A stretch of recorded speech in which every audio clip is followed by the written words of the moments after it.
Introductions. Good morning, esteemed panelists, invited guests, and distinguished ladies and gentlemen. On behalf of MTN, I am very pleased to welcome you to the 6th masterclass in the series of the Revv Programme. My name is Adekemi Adisa. The Revv Programme is a give-back initiative by MTN to support SMEs learn, relearn, rethink, and retool their businesses for growth during and after the COVID pandemic. The program consists of masterclasses, marketing, and productivity support, as well as advisory services, all specifically curated for SMEs. So far, we've had 6 highly interactive masterclasses with over 3,000 participants collectively and more than 900 topic-related questions raised at these sessions. The level of engagement has been remarkable, going to show just how value-adding SMEs have found these sessions. We are truly glad to be playing our role in empowering SMEs toward economic growth. The theme for today's session is managing the most critical resource, the workforce, the people. I consider this the most important masterclass so far, and for obvious reasons. Nothing can be done without people. All the critical elements of business depend on people.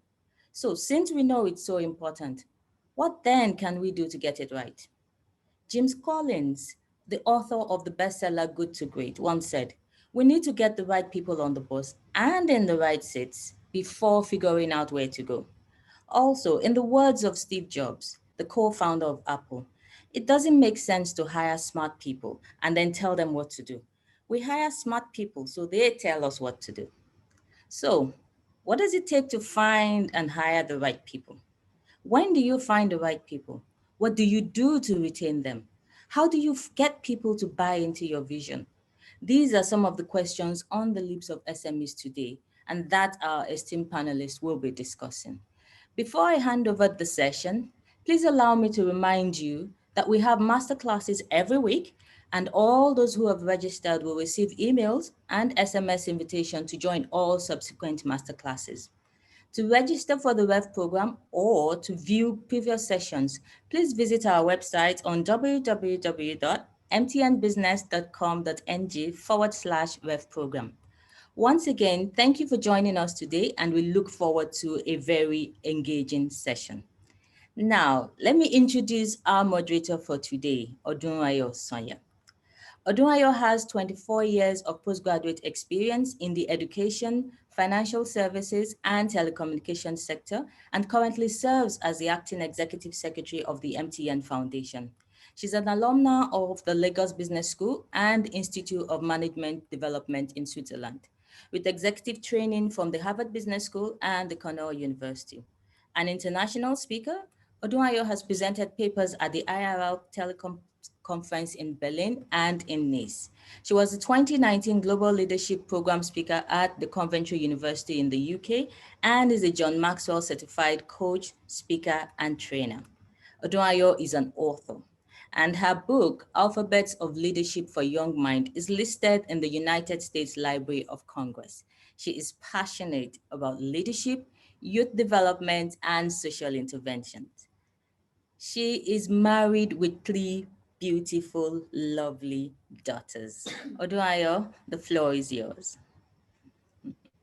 Thank you very much, Kemi, for that wonderful introduction. I'd like to welcome everybody once again. It's going to be a great session. And just to start off on the same note Kemi left on, I will be introducing our distinguished panel of speakers this morning. Our panelists are people that have earned their stars in their various fields of practice or endeavors. And to start off, I will be introducing first Esther Akinukawi. Esther is the Chief Human Resources Officer, the CHRO of MTN Nigeria Communications PLC, a multinational corporation and Nigeria's leading telecommunications brand. In this role, she provides leadership for best-in-class people management solutions and practices aimed at driving outstanding employee experience and support for the achievement of strategic business objectives. Esther is a credible business leader with expertise in HR and over 26 years industry experience spanning consulting services, education, banking, and telecommunications. Esther is an alumna of Obafemi Awolowo University, Ile-Ife, where she studied international relations. She earned an executive MBA degree from IESE Business School in Spain and is a chartered member of the Chartered Institute of Personnel Management. Esther commenced her professional career with Anderson Consulting Lagos and served on the faculty of the Lagos Business School. Esther's life mission is to live a life of impact and significance, influencing others to become the best they can be while enjoying the ride. As such, she is passionate about creating an environment that inspires greatness and empowers people to unleash their potential to achieve personal and professional growth. She actively contributes to actualizing this mission and vision through mentoring support for people yearning to maximize their lives. Esther facilitates human resources, leadership, and faith workshops and enjoys reading, listening to music, and exploring new places. Esther is happily married and blessed with 2 lovely children. Esther, you are welcome to the session this morning. Welcome. Thank you very much, Adonia. Great to be here. You're welcome. Thank you. The next panelist I will be introducing is Mr. Bolaji Oladunju. Bolaji is a serial entrepreneur, a best-selling author, a trainer, a coach, and consultant to some of the most important and interesting businesses in Africa. He is the founder of Workforce Group, one of the leading business and HR consulting firms in Africa, made up of multiple subsidiaries offering business advisory, learning and development, outsourcing, recruitment and assessment, and market entry with operations support. Bolaji is also the founder of ownersinstitute.com, a pragmatic membership-based learning and growth community for established and emerging business owners. And he is a subject matter expert and provides same service for people who want to leverage their expertise to create wealth and build their business empires.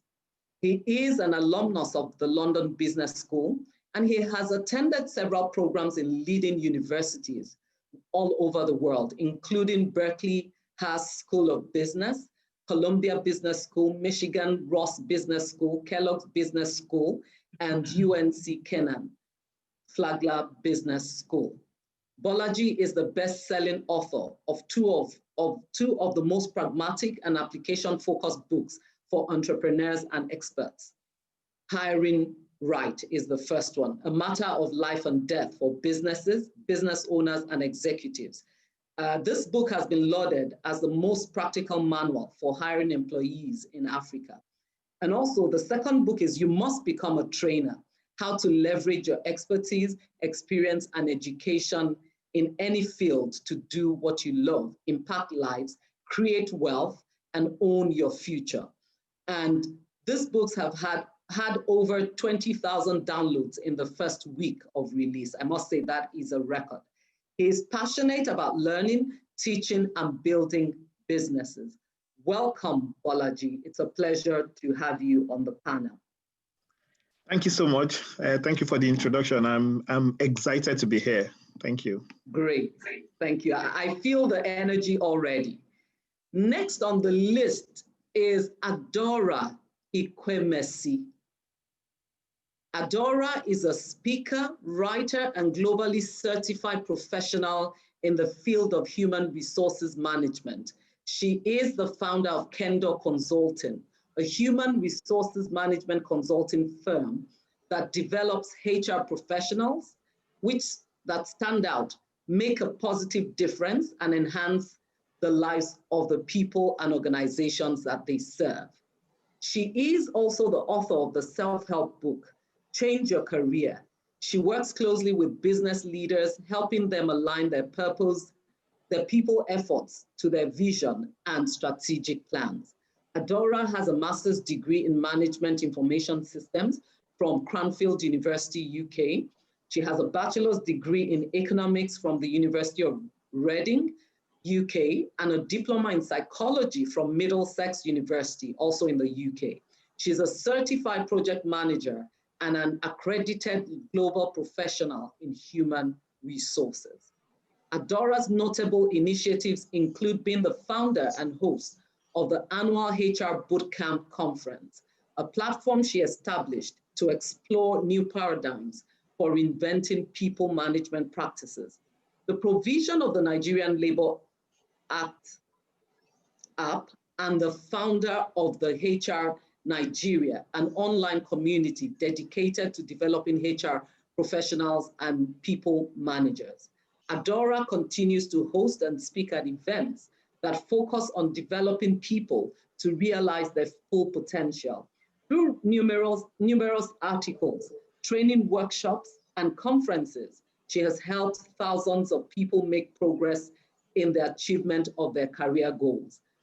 Adora, it's a pleasure to have you on the panel. You are welcome. And I'm sure for people listening, if you're active on LinkedIn, you sure know Adora. Welcome again. Thank you very much. It's a pleasure to be here. Thank you. Thank you very much. You're Looking welcome. forward to it. Great. The level of the energy is escalating, and that's what we want. Next is Mr. John Obaro. He's our next panelist, and just permit me to introduce him. Having enjoyed a successful 10-year career in the banking industry, John Obaro founded System Specs about 3 decades ago as a West African partner to Systems Union UK, offering the Sun Systems suite of solutions. The company soon started developing its own proprietary payroll and human resources management solution, the Human Manager, which has become the preferred choice for many leading public and private sector organizations in Nigeria and West Africa. In the last decade, System Specs has become a leader in the Nigerian payment space with its Remitter solution, which enables efficient and easy payments and collections of funds for individuals and corporate organizations on a single multi-bank platform. Remitter currently processes about $6 billion worth of transactions on a monthly basis. I'm sure we can extrapolate that to what it will be in 12 months. John Obaro is a distinguished alumnus of the Ahmadu Bello University, the University of Lagos, and the Chief Executive Program 3 of the Lagos Business School. He has served at various times on the boards of the Ministerial Advisory Council on Information and Communication Technology, the Institute of Software Practitioners of Nigeria, Computer Professionals Registration Council of Nigeria, Governing Council of National ICT Incubation Program, and many more. John Obaro's successful entrepreneurial adventure in software development architecture has attracted and continues to attract attention from both local and international quarters. The prestigious Lagos Business School has written 2 case studies on System Specs. He was recognized as Faith Foundation's Model and Entrepreneur of the Year in 2018, named in 2017 by Business Day newspaper among the top 50 most influential Nigerians, and has repeatedly been honored as the ICT Personality of the Year by several industry platforms. John Obaro is known in many circles as the consummate innovator. He is a trailblazer on many fronts, and indeed his footprint is evident across many sectors of the Nigerian economy. Mr. Obaro, you're welcome to this session this morning. Thank you for coming. Thank you very much, Agaya. And good morning, Great. everyone. The last person, but definitely not the least, is to be introduced is Mrs. Chichi Ojeme. Chichi Anehita Ojeme is a versatile, driven, and goal-oriented human capital and business management executive. She holds a master's in public administration, a master's degree in public administration, and a Bachelor of Arts degree in theater arts from the University of Calabar. She's an alumnus of the Lagos Business School, a member of the Chartered Institute of Personnel Management and the SHRM, and has attended various management trainings within and outside Nigeria. Chichi is driven by passion for talent management and workplace improvement. She adopts an approach that effectively balances in-depth analysis and common sense in advisory and decision-making in providing HR interventions for various organizations through her consultancy firm, D'Angelo Limited. Chichi has established a reputation as a trusted employee advocate who can be relied on to effectively balance the needs of the workforce with business interests, demonstrated through her evolving experience in career orientation, through tourism, telecoms, core HR, leasing. She managed Hertz for 7 years as country manager. Chichi, in a consulting capacity, holds the position of HR director for Mikado Nigeria Limited, a highly diversified and multifunctional organization which has grown over the years in sectors ranging from electronic security, industrial feed, traffic and transportation management, to fast-moving consumer goods. She also is a director for Emadeb Energy Group. They are distributors of petroleum products and related services, one of Nigeria's dynamic and innovative energy companies. Chichi sits on the board of Emerald Leasing and the advisory board of Variant Advisory, a financial consulting firm. Mrs. Ojeme, you are welcome to this session. Thank you for coming. Thank you very much, Odwaya, and thank you to everyone. Looking forward to a very good session today. Thank you. Great. I'm sure that with the profiles of our distinguished panelists, I'm sure that every one of us will agree with me that we are in, for a roller coaster ride of retooling, reskilling, rejuvenating, and revving our businesses this morning. I'd like to start with a quote by Lawrence Bossidy. He says, "Nothing we do is more important than hiring people. At the end of the day, we bet on people, not on strategies." And so it's important as organizations for us, as MSMEs, to mold our businesses in the light of the new normal.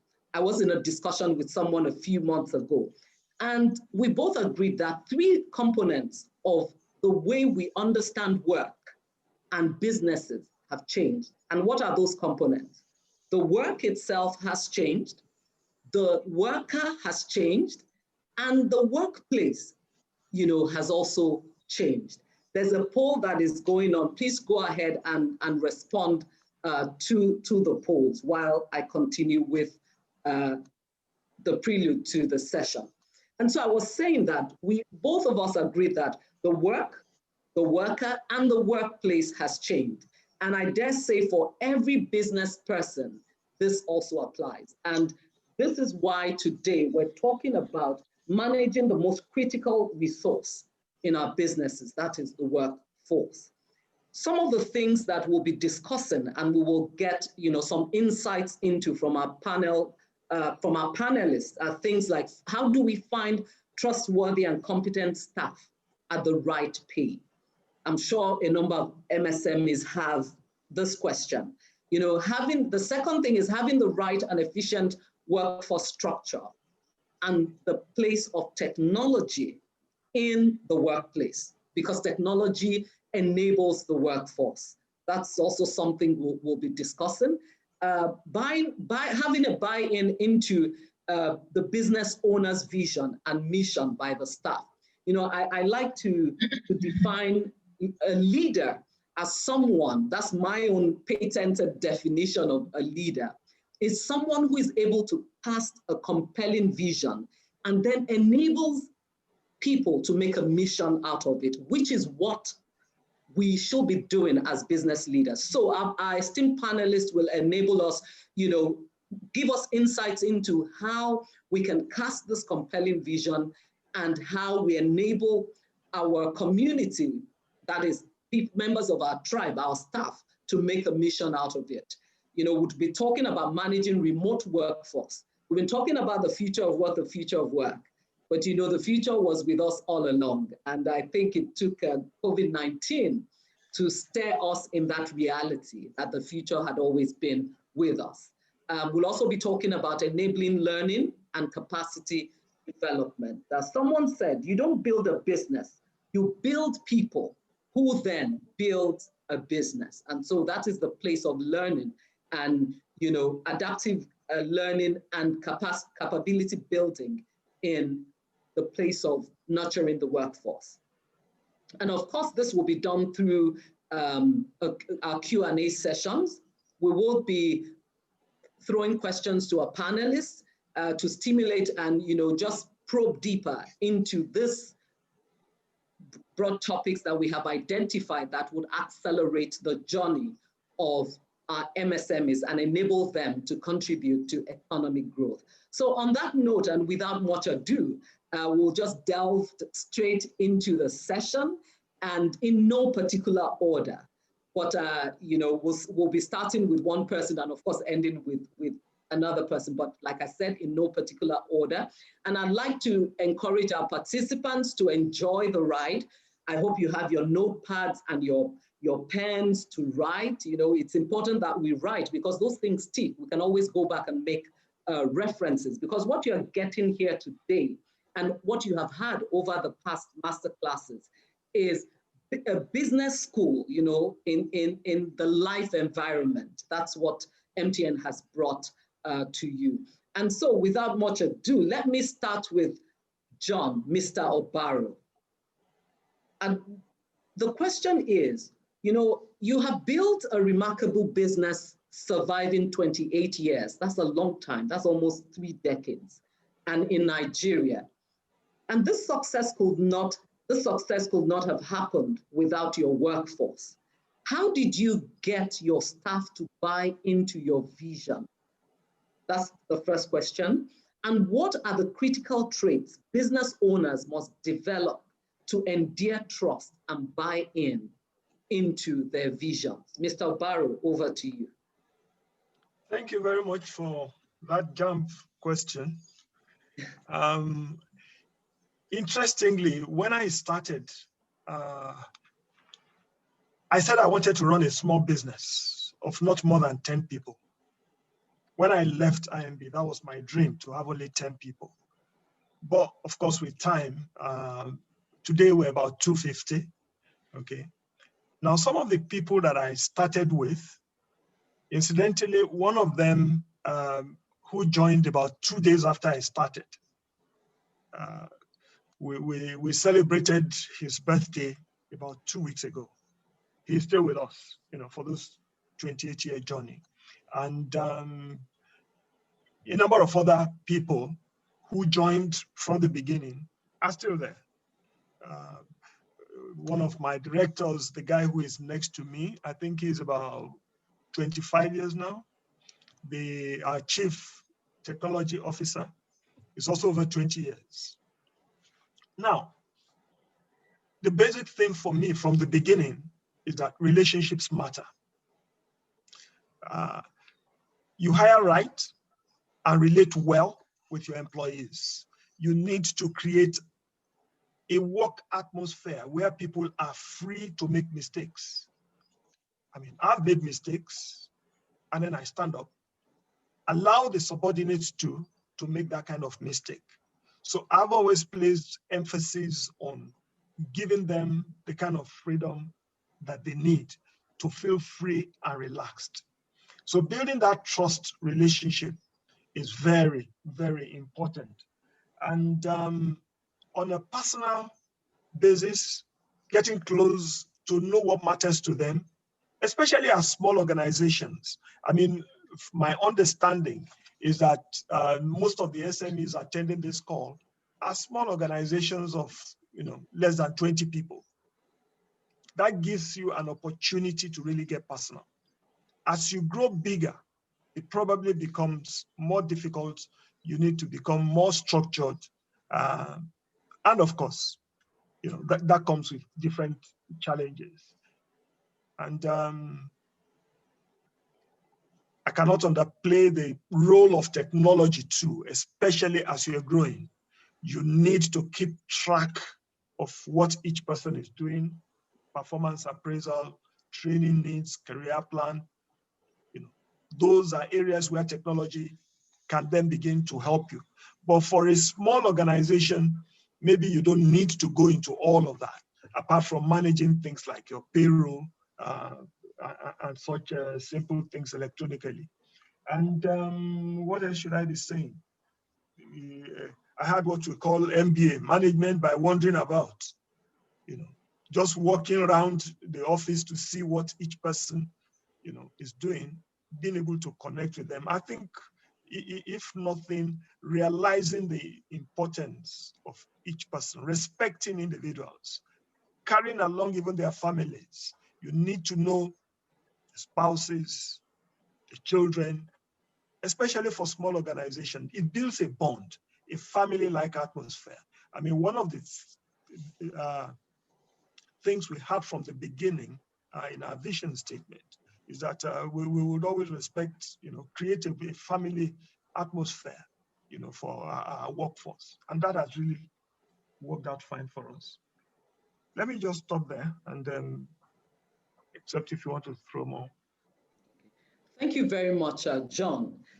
Some of the things that you said, I particularly like the fact that, you know, you talked about starting out wanting just a business of 10 people, 10 employees. And today you can confidently boast of 250 staff strength in your company. And I think what I picked out from that is that time enlarges your dreams. You know, as you grow and you go, you know, time enlarges it. Now, in terms of being able to cast a compelling vision, you emphasize relationships, you talk about connections. And so that means that, you know, having a close-knit community at work does matter, and enabling the people who are members of our tribe, because we spend the bulk of our day at work. You know, people build big houses, but they only go there to sleep for how many hours, and then they're back to the same team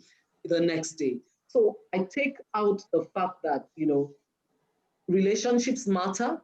You also talk about a learning culture, a place where people can make mistakes, they can learn. And, you know, it's a learning continuum. Learning is a continuum. And so people believe that they're part of that system. You talk about your mission statement, where you talk about creating a family-based environment. And I think from what you said, that has played a big role in the success of your vision and the company. You talk about walking the floor. That means, you know, we don't just sit in our offices and lock it up and we're commanding people to, you know, come to us all the time. Leadership really is about going to the people most of the time. You talk about respect, you know, and knowing their families, emotional intelligence, relational intelligence. Thank you very much, John. Let me just ask, just maybe you spend 1 minute answering this. In casting the vision, how did you deal with people who didn't buy in? So you've done all of this. You respect them. You walk the floor. You've created an environment for them to thrive, a learning environment, and you've built trust. You understand what matters to them. How were you able to carry everyone along? So when I say how did you deal with, I don't mean in a negative way, but how were you able to carry everyone, you know, along to delivering on the vision? And the fact that you talked about some of your colleagues, 25 years, 20 years, that's a long time in the life of any individual to be in the same place. So how did you carry them along this journey? Well, talking about the first part of your comment, when you talk about creating a family and friendly atmosphere, incidentally, let me let the cat out of the bag. Before this meeting started, I noticed the MTN crew, you were all throwing banters, you probably didn't know we're listening in, you were all throwing banters, but immediately the program was about to start, you all put up military faces and everybody became serious. I see that as positive. And in system specs, creating that kind of atmosphere, it's a very jovial environment. In fact, it's like one of the requirements.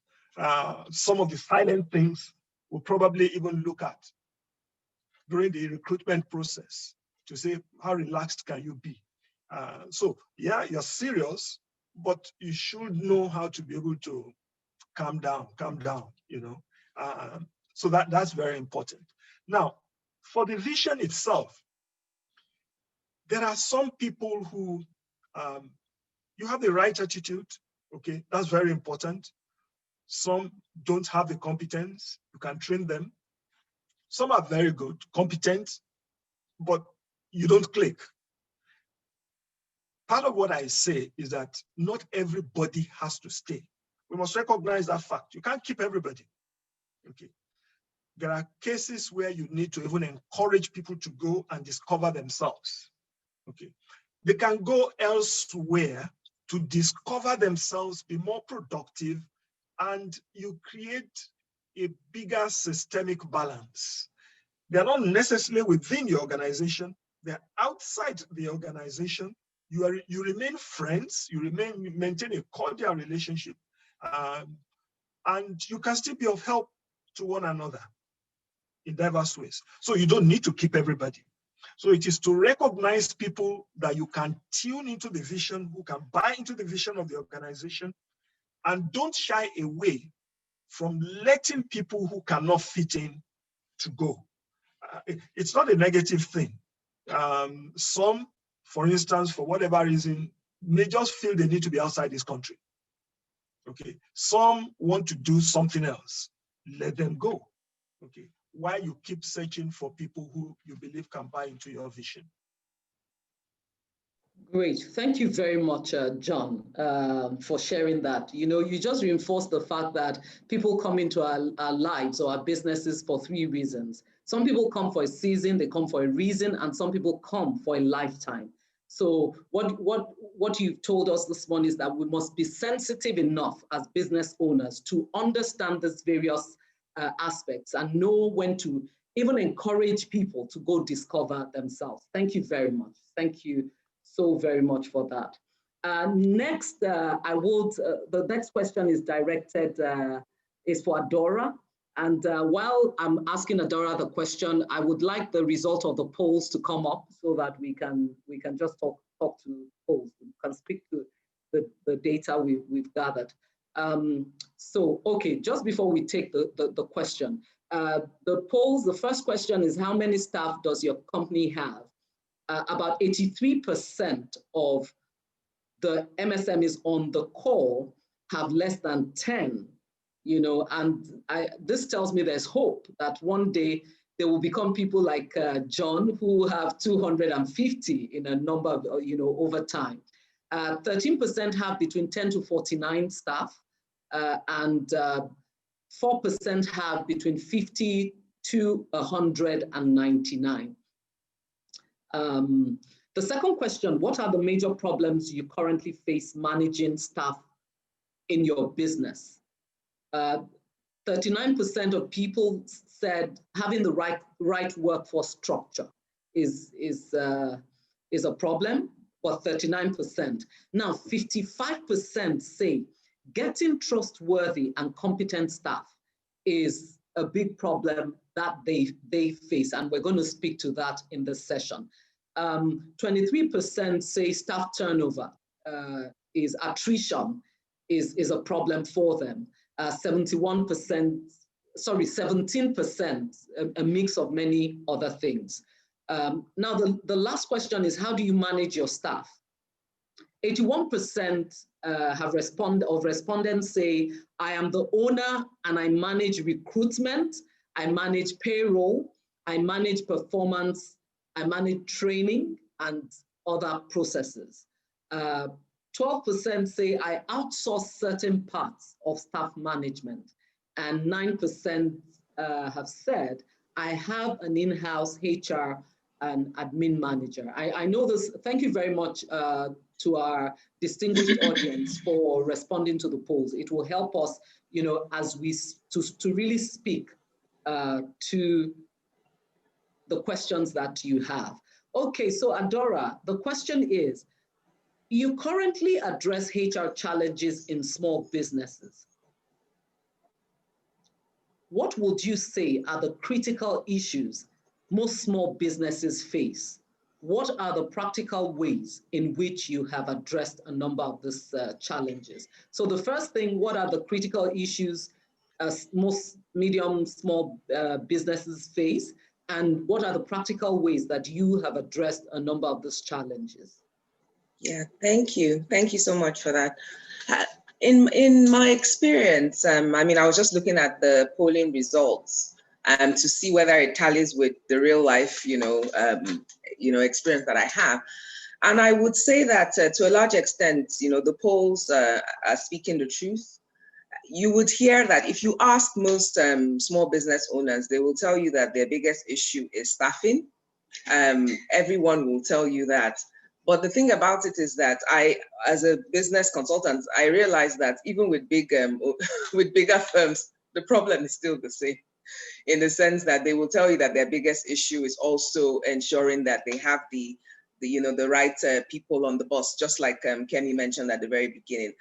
I would say that I was listening to when Mr. Mobaro was speaking, and I would say that the biggest issue, I mean, getting people on the bus is one thing, but like getting people to stay on the bus is another issue. And I believe that trust is a very, very big factor. Trust is a very, very big factor. And there's no relationship when there's no trust. And I find that one of the biggest mistakes that, we make in this country generally is not taking the external environment into account. I think the external environment plays a very big factor, which is almost, which is such a big factor that if we ignore it and try to look for internal solutions, I don't think we'll ever really fix it without, solving the bigger environment. I mean, like an organization is an entity, which is it's a system which is affected by its external environment, which is the inputs. And I think that, a lot of business owners are really affected psychologically by the external environment. And a lot of times when we come to help them solve problems, we are trying to help them fix their home inside, but we are failing to realize that psychologically, there's a lot of pressure on them coming from the external environment. So this is I say that something that I don't hear often, but I know affects a lot of business owners, is the psychology of doing business in this country. It's really hard.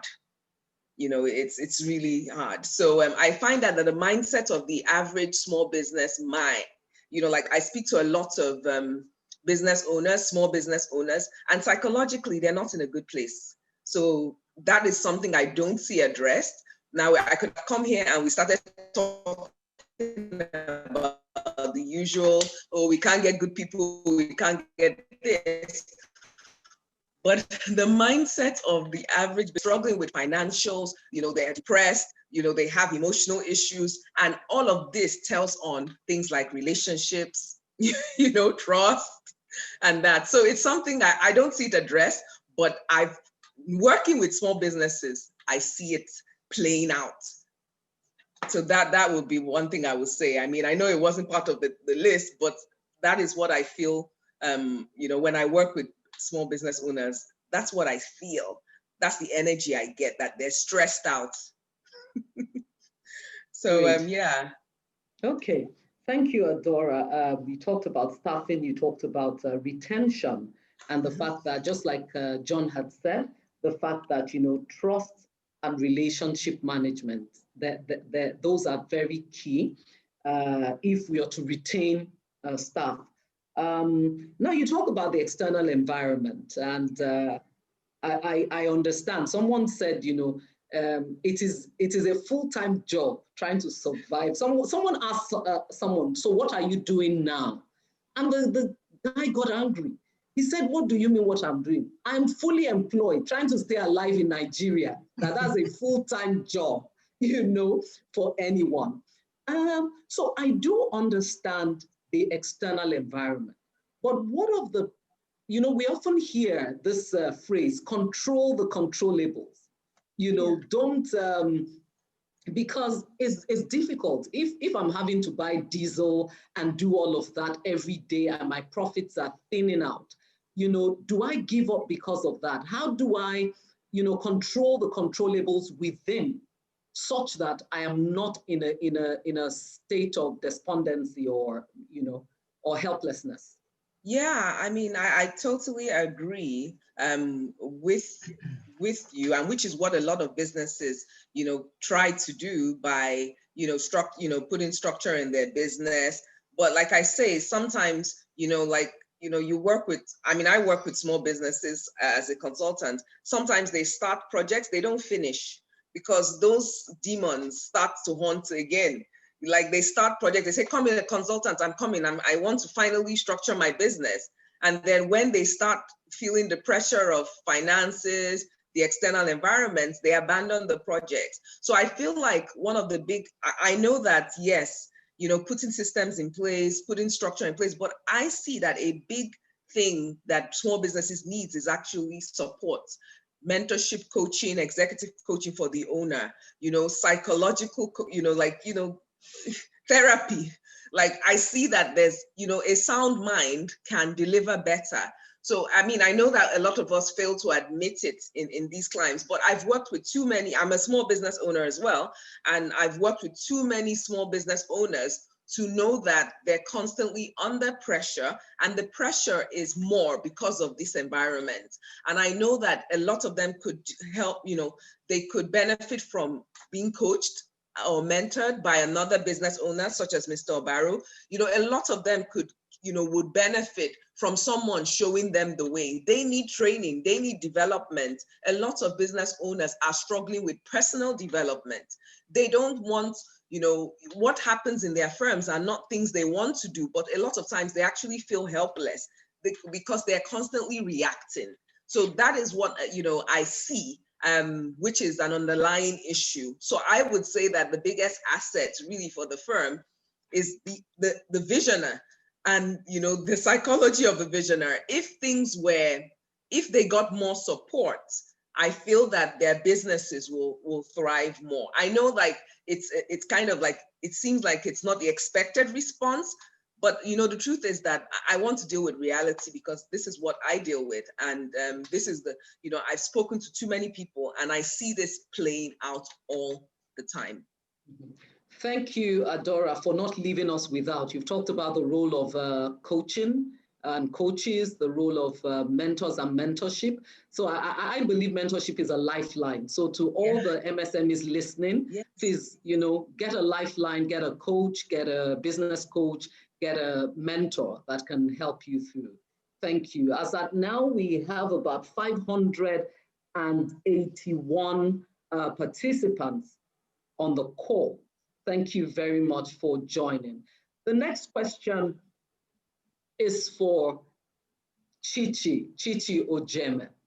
And, you know, that's why we have this fine crop of panelists full of, you know, experience. So to you, Chichi, I understand you have a manufacturing business. Yeah. And I'm sure the MSMEs would like to know what structures one can put in place to manage production of factory type workforce. And that was one of the biggest issues when they talked about the problems they have in their business. So based on your own experience from your various businesses, what structures can be put in place to manage production or factory workforce? Thank you very much, Uduaya. To be honest with you, managing an unskilled workforce is a very, very important part of it, a business, and it can lead to its success or its failure. Now, to manage them optimally, from experience and what we do, one of the first things I would say is the communication channel, the language. It sounds funny, but you need to speak their language. You know, I've been in a place where I went to speak to some people and I talked away and talked away. And when I finished, I could tell everybody was blank because I was just speaking grammar. They couldn't, you know, it was just too much for their level. So the first thing I always say is speak the language, whether it is vernacular. If you need to speak vernacular to get across to them, do that. And if you need to, of course, I think Pidgin is always the easiest one to speak and get across. And one of the things I've found out is that once you come to that level, you have a relaxed audience and people start listening to you. If not, you lose them. And once you've lost them, you're wasting your time.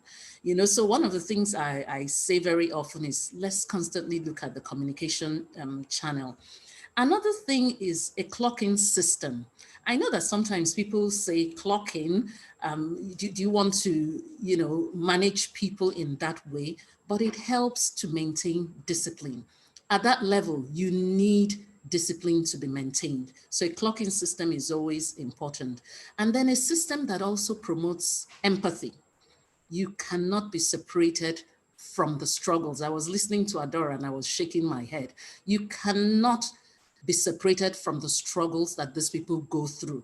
So while your problem is that you may have been too cold in the night and turned off the AC, their problem is that there was no light. So they didn't sleep well in the first place. So you need to show empathy.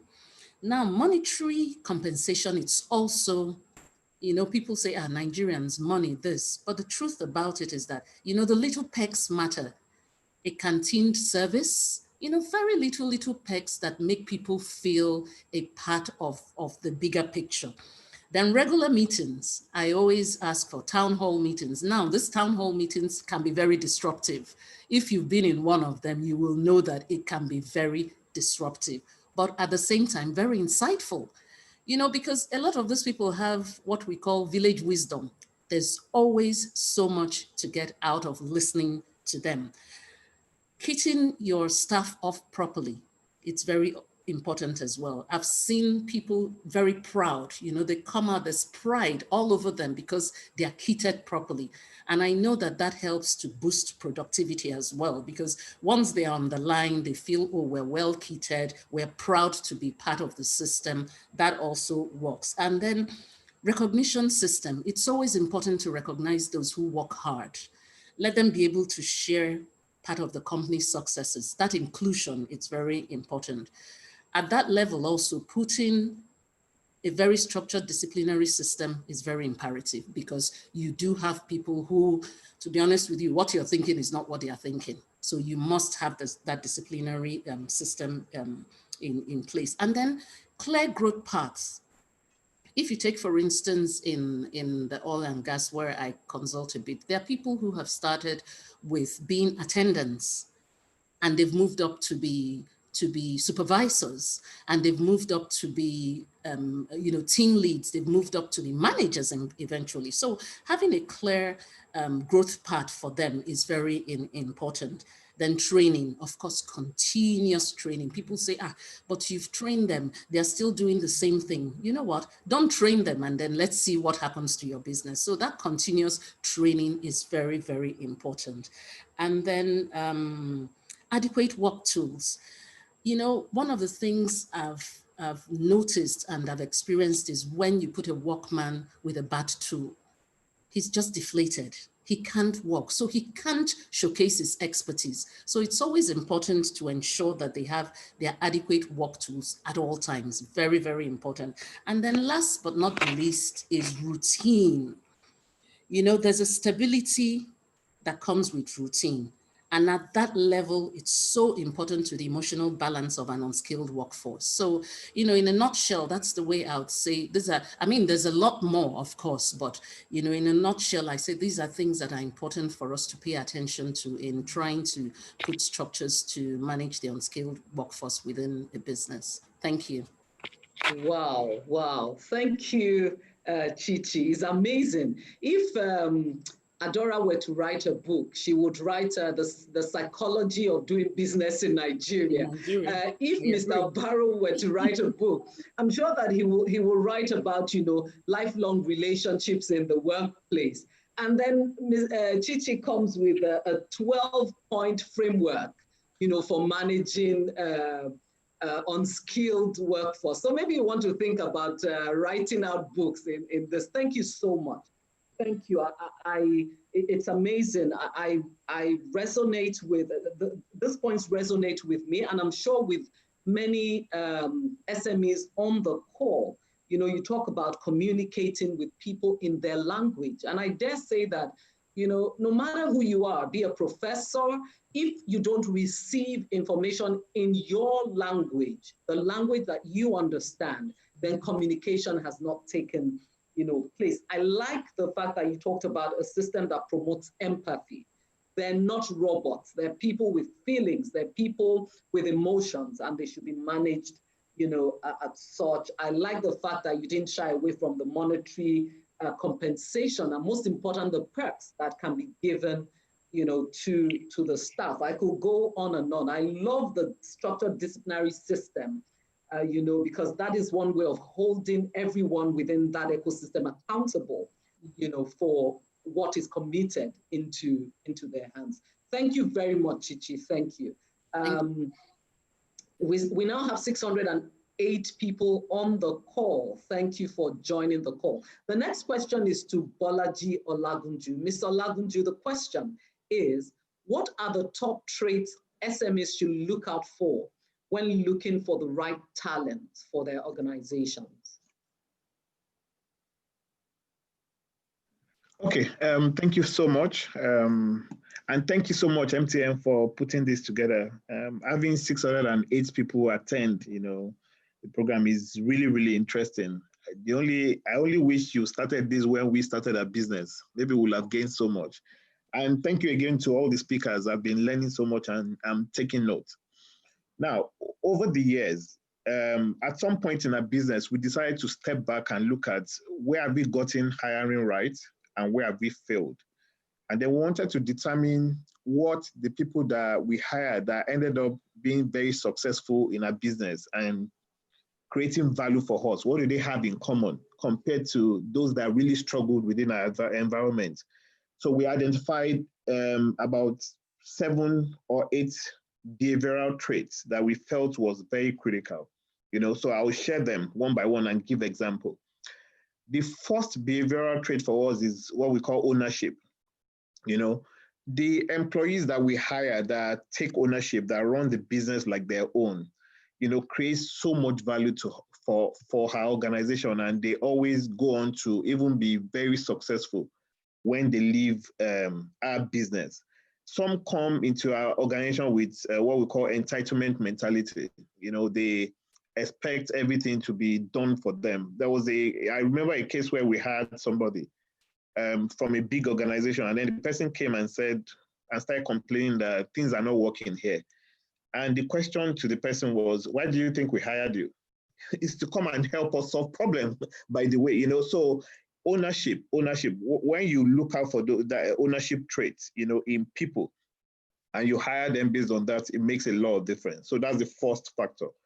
The second factor we look out for in employee that we want to hire is care, or what we call empathy.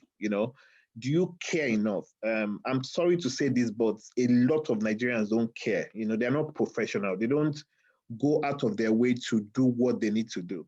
So we always look out for people that truly, genuinely care. We've had people that will, stay very late in the office just to make sure that promises made to clients are promises kept.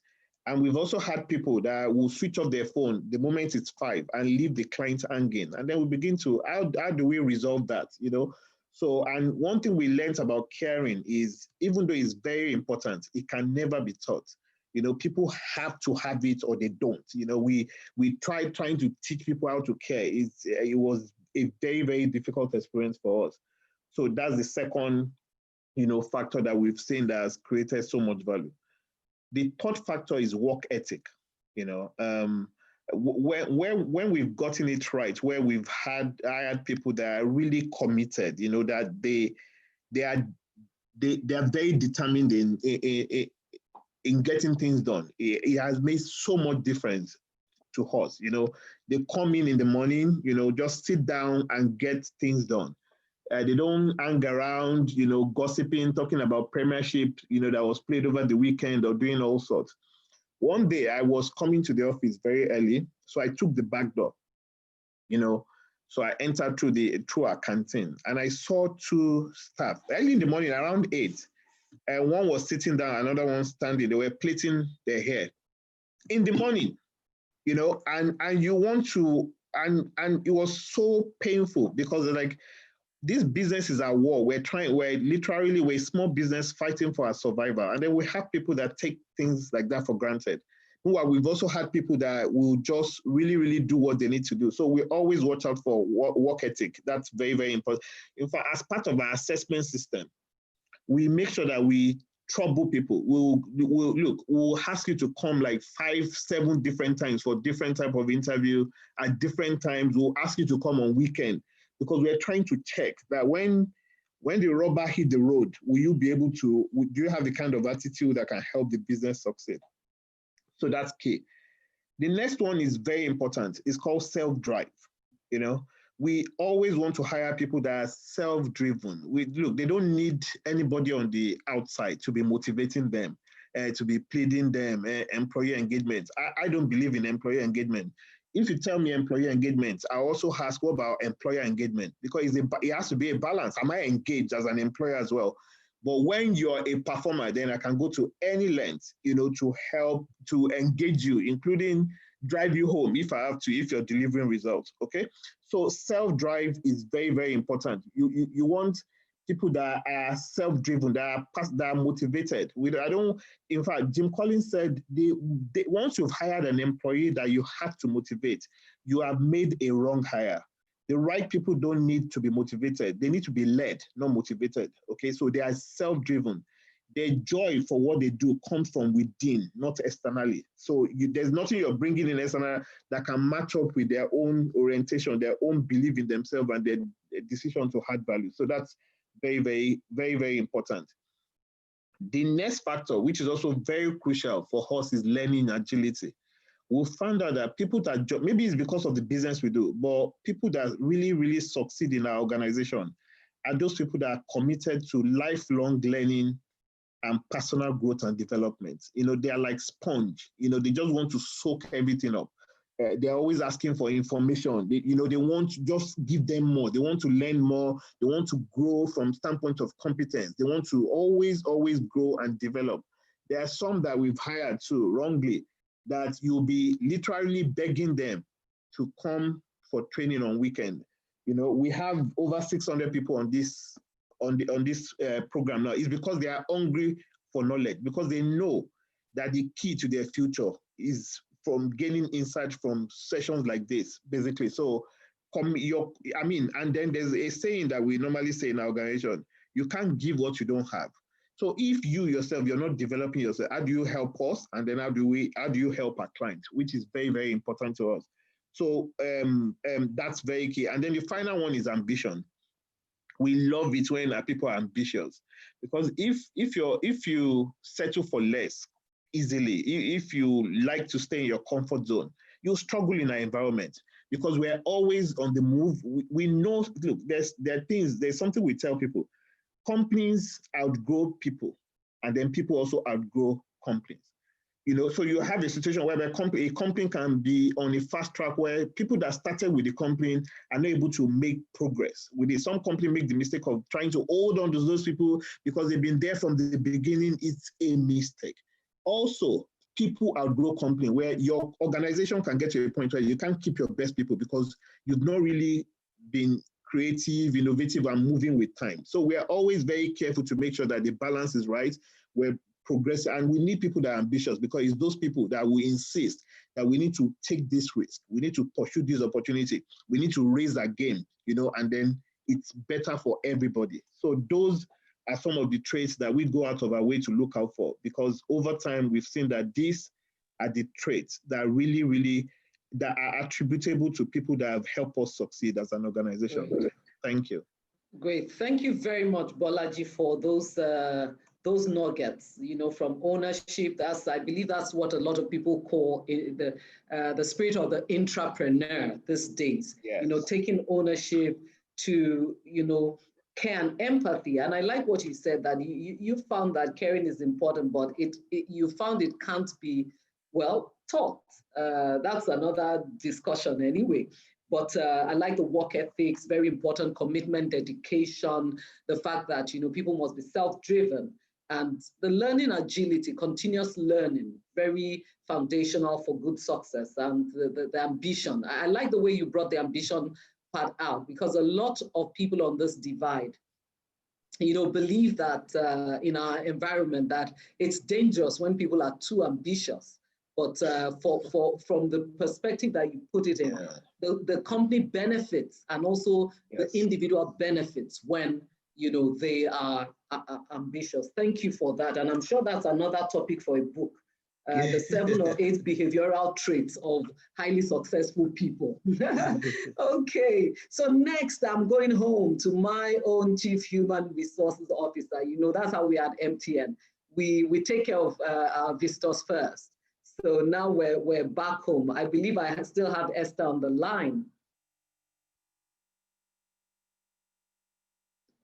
Hello, Esther, are you there? Yeah. Good, thank you. The question is, I'm a small business owner and constantly struggle to get trustworthy and competent staff.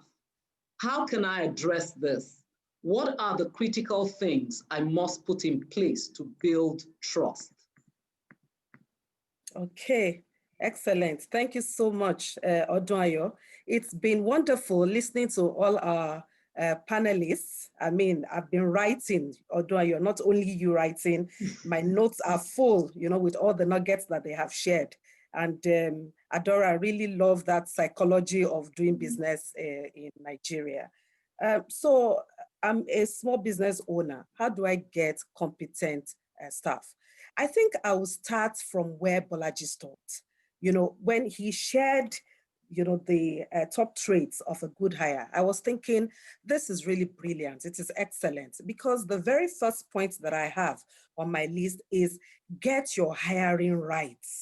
And Bolaji has helped us with all the things that you should be looking out for in getting the hiring right. If you don't bring in the right people into the organization, unfortunately, the foundation hasn't been, properly built, because the right hire is the first foundation that you can then begin to build upon. And maybe the other things I'd like to add to these top traits and fantastic ideas that Bolaji shared with us with respect to getting your hiring right is when you are advertising, ensure that you have a proper job profile or job description. It is important. If you don't know all these different traits and you don't put them in the job profile, it becomes difficult when you're doing your shortlisting, because you wouldn't know the right people to shortlist. So that is really very important that we must have that. And once you have your job profile, do your shortlist based on your job profile.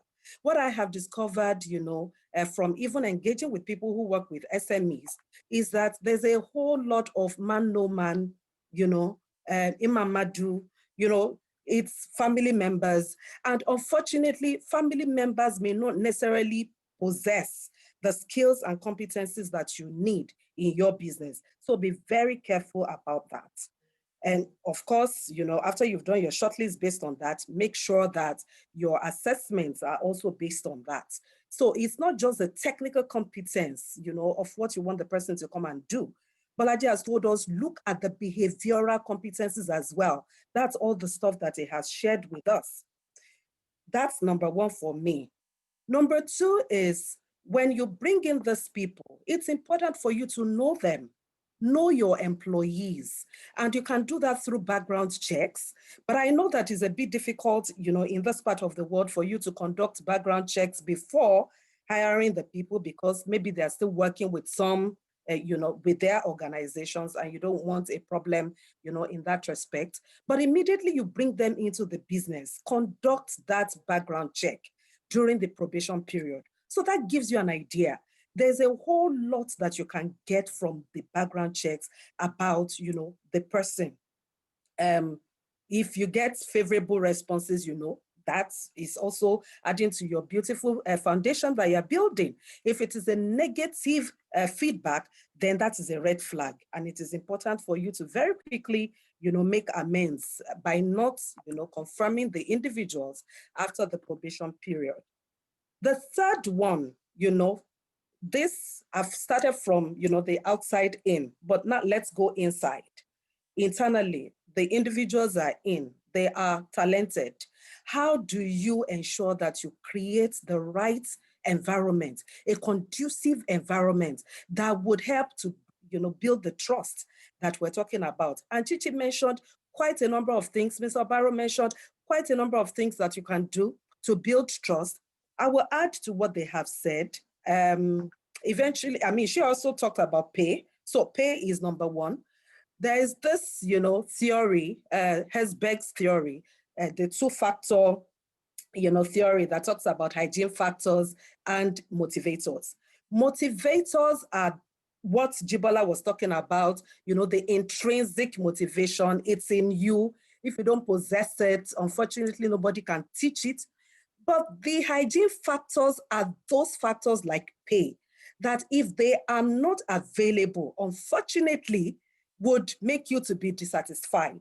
They don't lead to satisfaction on their own, but they create the dissatisfaction if they don't exist. So pay is important, and we should pay attention to it. The pun is actually deliberate, okay? That pay is important, and let us pay attention to it. And then number two is maintaining a respectful environment where you're engaging, with people professionally. I know of SMEs or people who work for SMEs that, talk about the owners or whosoever has been put in charge of managing employees using uncouth and unprofessional language. Some going as far as sending you back to your homes and your backgrounds. And it is a professional environment. So if you're going to be creating and building a culture of trust and empowerment, you can't afford to be disrespectful, to your employees. Chichi mentioned recognitions, celebrating successes.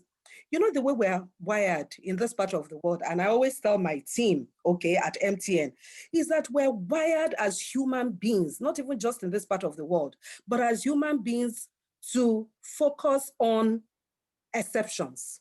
So when there's a failure, that is what we highlight and we trump up.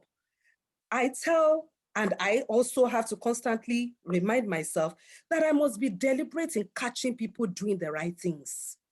So if I have that consciousness that I want to catch you doing the right things, then it means that it becomes a whole lot easier for me to celebrate your successes and to recognize when you have done something right. But beyond this advice that I'm sharing, I got some feedback from the field, and permit me to share the feedback that I got from the field, from people who are working, for SMEs. And I wanted to understand their perspectives with respect to building trust. They told me, or part of the feedback that came back to me was that SMEs are usually managed as one-man businesses. That's a truism, okay? But that they have a tendency to micromanage because they don't trust their employees. They haven't said anything, far from the truth. For some SMEs, not all SMEs, they also feel that SMEs invest in putting the right structures. If they invest in putting the right structures in place, then they would be able to create a good environment for their people. They mentioned toxic work environments and unhealthy work hours. In fact, an example was you start work from 8 a.m., to 8 p.m. and you do the same thing on Saturday and Sunday. And we're talking about work-life balance. How do you bring all of that in?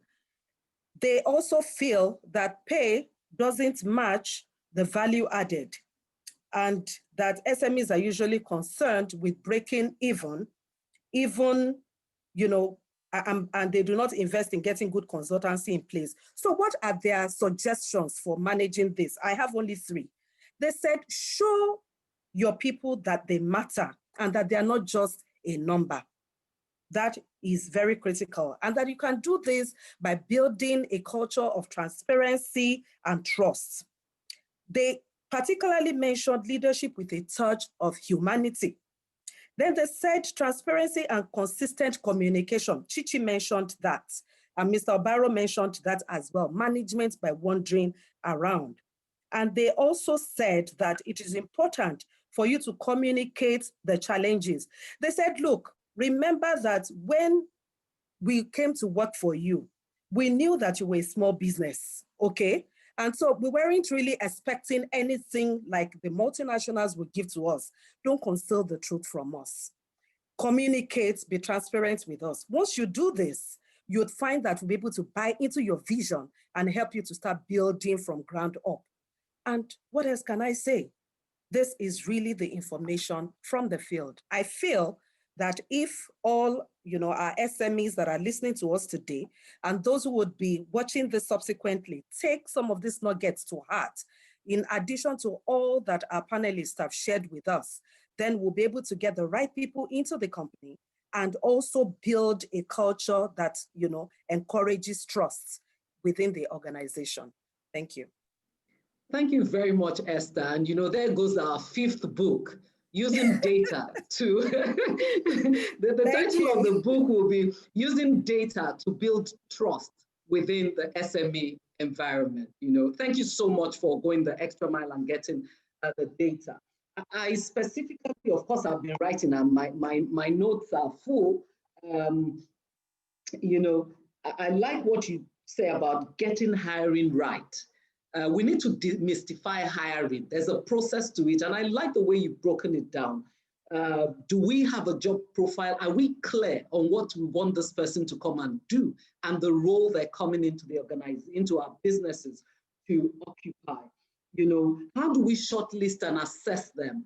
In this part of the world, you said something. It's my brother's sister's friend, or my sister's uncle's nephew's nieces. We just like to bring in, and they may not be the right people for, the business. So it's very, very important that we get that right. Very important.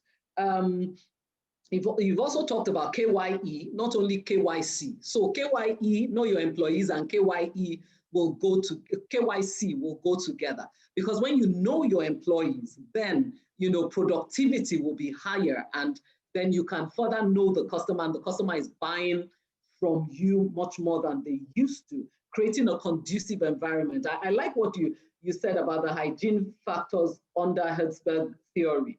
When you were trying to use the pun, and I wrote it down as pay attention to pay.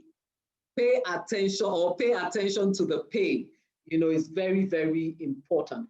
A respectful environment. Everybody wants their dignity and their self-esteem intact. Only then do they believe that, they belong in the system. I could go on and on because we want to give a lot of time for questions and answers.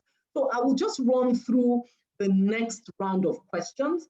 Let's bear in mind, let's just use two minutes. I know I've also been talking a lot, so I will gauge my words, and then we use 2 minutes to answer those questions. But we need to go through this other round because it will be beneficial for the members of the Revv community who are on the call. So Mr. Barrow, are you still there?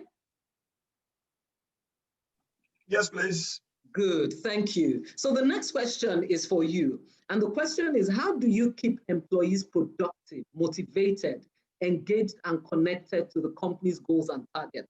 A number of comments have answered this, but let's hear from you, how you've been able to do that with system specs. Well, In fact, let me just take off from where Esther stopped. You know, we must realize that this thing is a two-way exercise. From the moment you hire an employee, I mean, you are assessing the employee to see whether the employee is performing, okay, whether it's the right hire. The truth is, the employee is also assessing the organization. The employee is saying, did I make the right decision coming here? Okay, he's also trying to look at the dynamics in the place. But employers always think it's a one-way thing. But when you recognize that it's a two-way thing, you begin to respect the employee too. And then you can begin to arrive at a point where both of you want to keep the relationship. They have been talking about remuneration. Remuneration has to be good. I mean, it's not a motivator, like Esther said, but if you don't take care of it, it will manifest negatively. And have what I call positive surprises. Recognition, you know, see what people are doing from nowhere, let them be celebrated. When you celebrate good successes and not just focus on negatives, paying attention to recognizing positive contributions. I think those are things which I would just say within my 2 minutes. Thank you very much, John. Thank you. I'm sure we got that. So the next question is for Adora. Adora, it says, training and growth of workforce is an essential developmental tool to drive an efficient business. What are the must-have competencies or trainings that SMEs should ensure that their staff go through, regardless of their business size and their sectors? So what are the must-have competencies or trainings that SMEs should ensure their staff go through, regardless of their business size and sectors?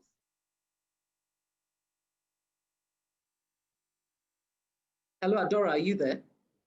I just unmuted myself. Yeah, thank you Good. for that question. Yes, so I'll just backtrack a little bit, following from what everyone has said and what I said earlier. Before we move on to staff, right? We're talking about the competence required for SMEs to actually develop and meet their goals. I would say that business owners should first of all seek to invest in themselves. Just like Bolaji mentioned, you can't give what you don't have. There's a huge competency gap in the MSME space already, and a big part of that competency gap is in the business owners themselves. So I would say, first of all, as a business owner, in the kind of business you are, what are the competency? What is the knowledge, the skills, and the abilities you need to have that you don't have? You can't lead. If your issue is to do with leadership, emotional intelligence, trust issues, you need to develop yourself first, because if you're not in a good place, you cannot do anything for any staff.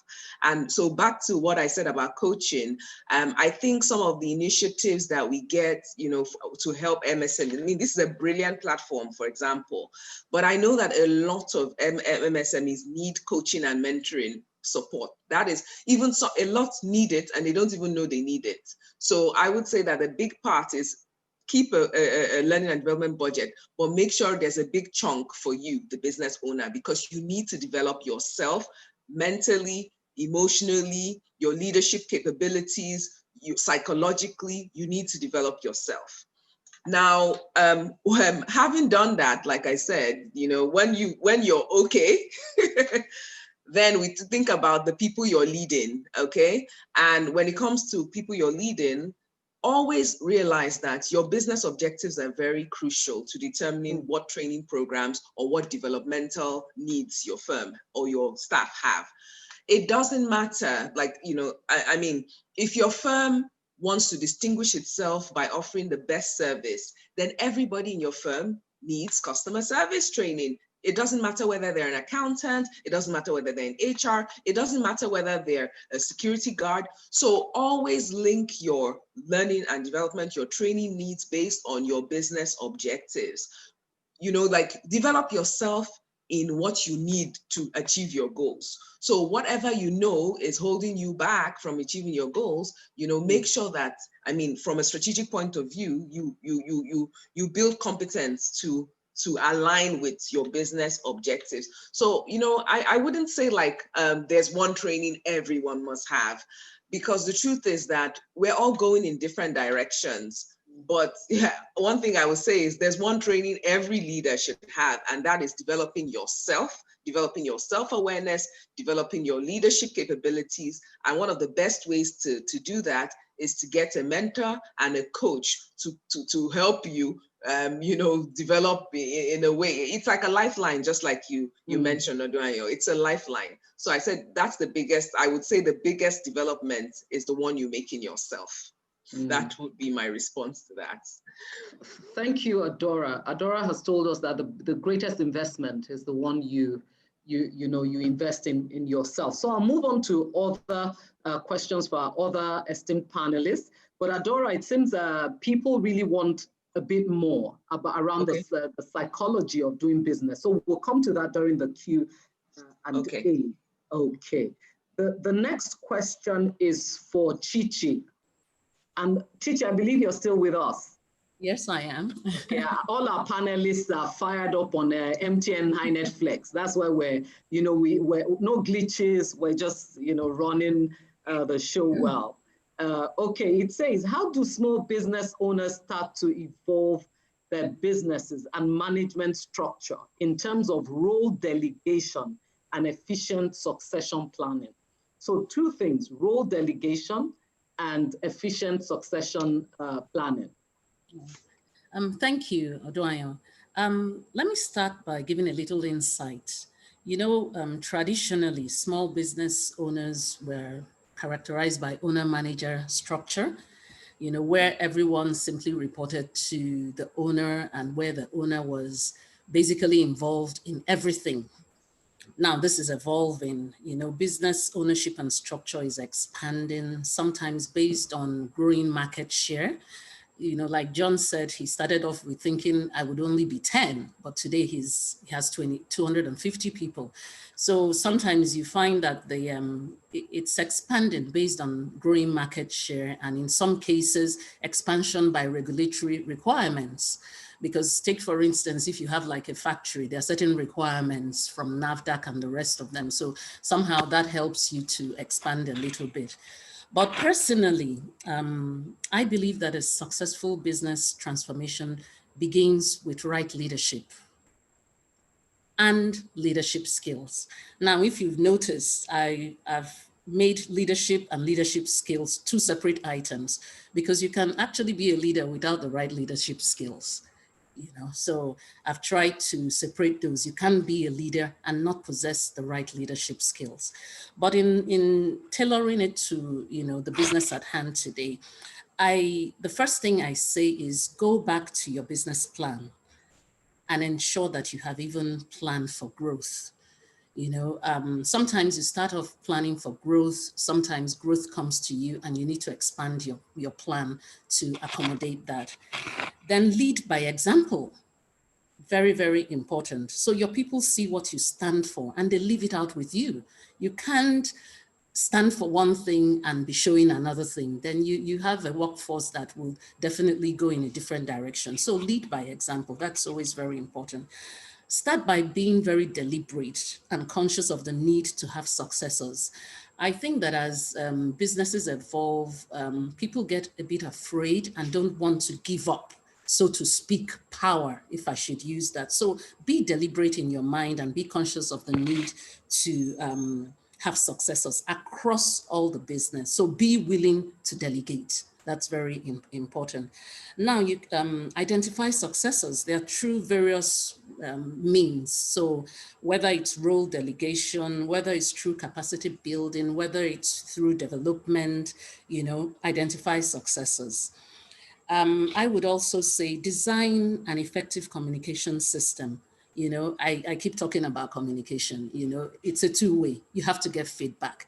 You have to know what the expectations are, and you need to work on it. And then try to document processes and procedures. When I say this, people say, oh, do you mean I have to invest in? No, you do not have to invest in anything expensive. You see, the good old computer or the good old pen and paper, just document your processes and procedures. That is a very good way to structure your business. Then use technology as much as you can. It has come to stay. It can only get better, and it makes our lives easier. So use technology as much as you can. Then identify qualified successors through the talent pipeline. So within your system, you can tell. And last but not the least, and I like to always stress this, design an evaluation system that scores highest your business values.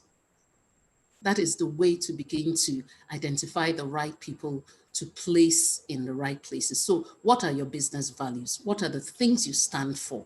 What are the things that stand you out? Now, you get people who are passionate. You get people who, you know, when I was listening to Bolaji, I smiled a bit when he says, no, you know, it's in you. I always say to people that I do not know what the word an extra mile means. For me, whatever you need to do to get the work done is what you need to do. So so sometimes I sound very hard when I say, I don't know what an extra mile means.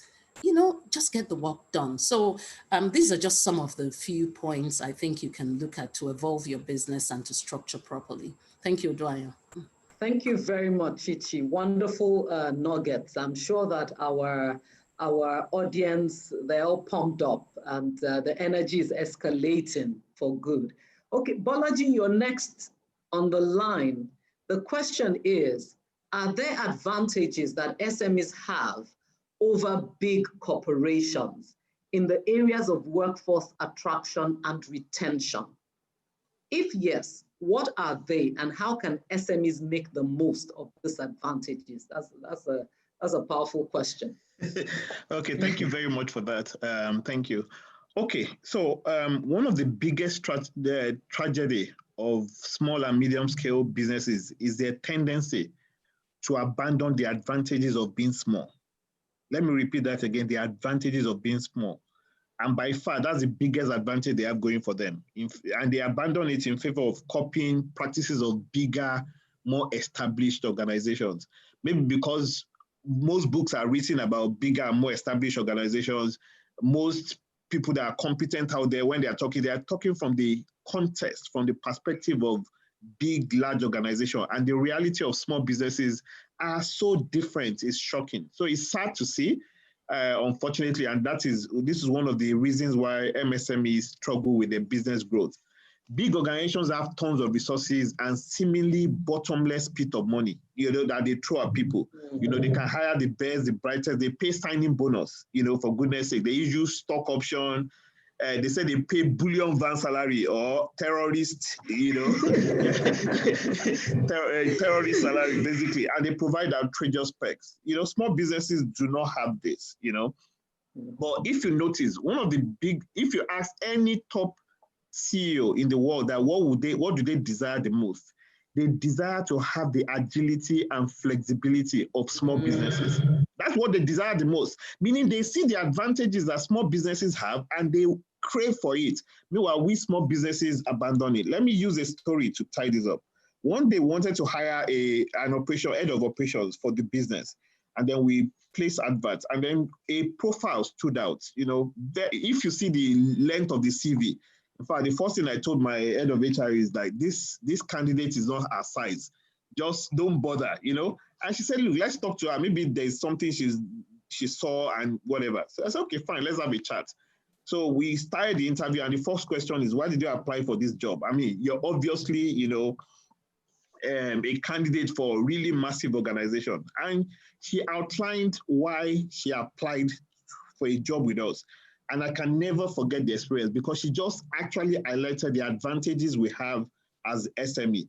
The first reason was she was feeling lost in the big organization. She was just a number, everybody, whatever, basically, and she wanted more relevance. She wanted to be able to, she said she wanted to be able to start and finish something and be proud that my stamp is on this thing, you know. So she wanted that, she wanted more. She said there's so much bureaucracy that she'll submit an idea. 6 months is still going through different levels of approval, that she was looking for an organization where she can come up with an idea in the morning, have this approved in the afternoon, by evening, finish the proposal, and the next day she's launched, she's out there in the market. And that was important very, very important to her. She also mentioned differentiation. She said in a big organization, there's a policy about promotion. There's a policy about this, there's a policy about that. She wants a situation whereby she delivers and she gets rewarded instantly. And it's not a function of, no, nobody has been rewarded this way before, or you can't be promoted because you've not spent this amount of time, or we've never done this before, we need to align with policies. So she said she was looking for that flexibility. You know, then she mentioned something. She said she's always wondered that after work, after a career, she wants to start her own business.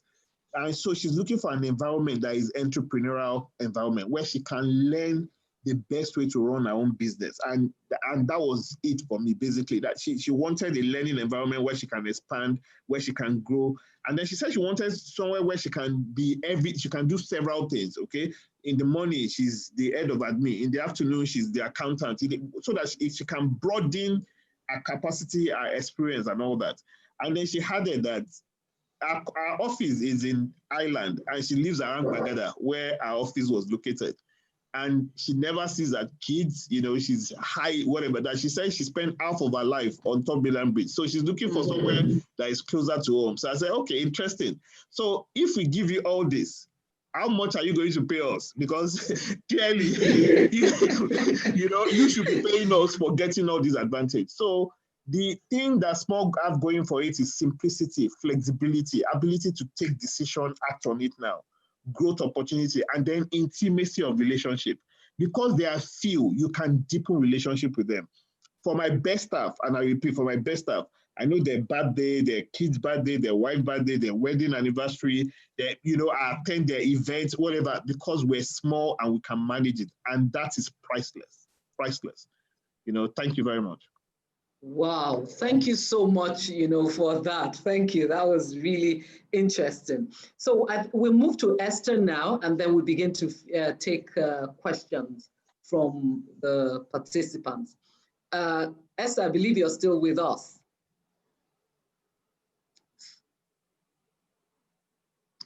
Hello, yes, Esther, are you still with us? Yes, good. Yes. Good, trying to good, unmute. Okay. Small businesses account for 84% of the workforce in Nigeria. However, a large number of these businesses limit staff welfare to monthly salaries only. How do you think small businesses can start evolving into a staff welfare scheme required by our statutory laws? That's a scheme which includes pension payments, taxes, health insurance, and other statutory requirements.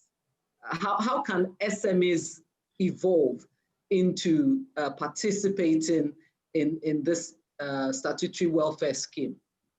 Okay, thank you, Odunayo. I mean, this is you also sharing data, okay? 84%, yes, of the workforce, of the Nigerian workforce is huge, which means that SMEs really, really need to be very deliberate and strategic, in how they eventually evolve, their pay from ordinary salary, that is paid every month, to all this other bouquet of benefits. The first thing I'd like to say is that SMEs require a mindset shift.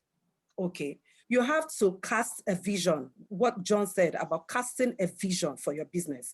He started with less than 10 people, about 10 people. They are 250.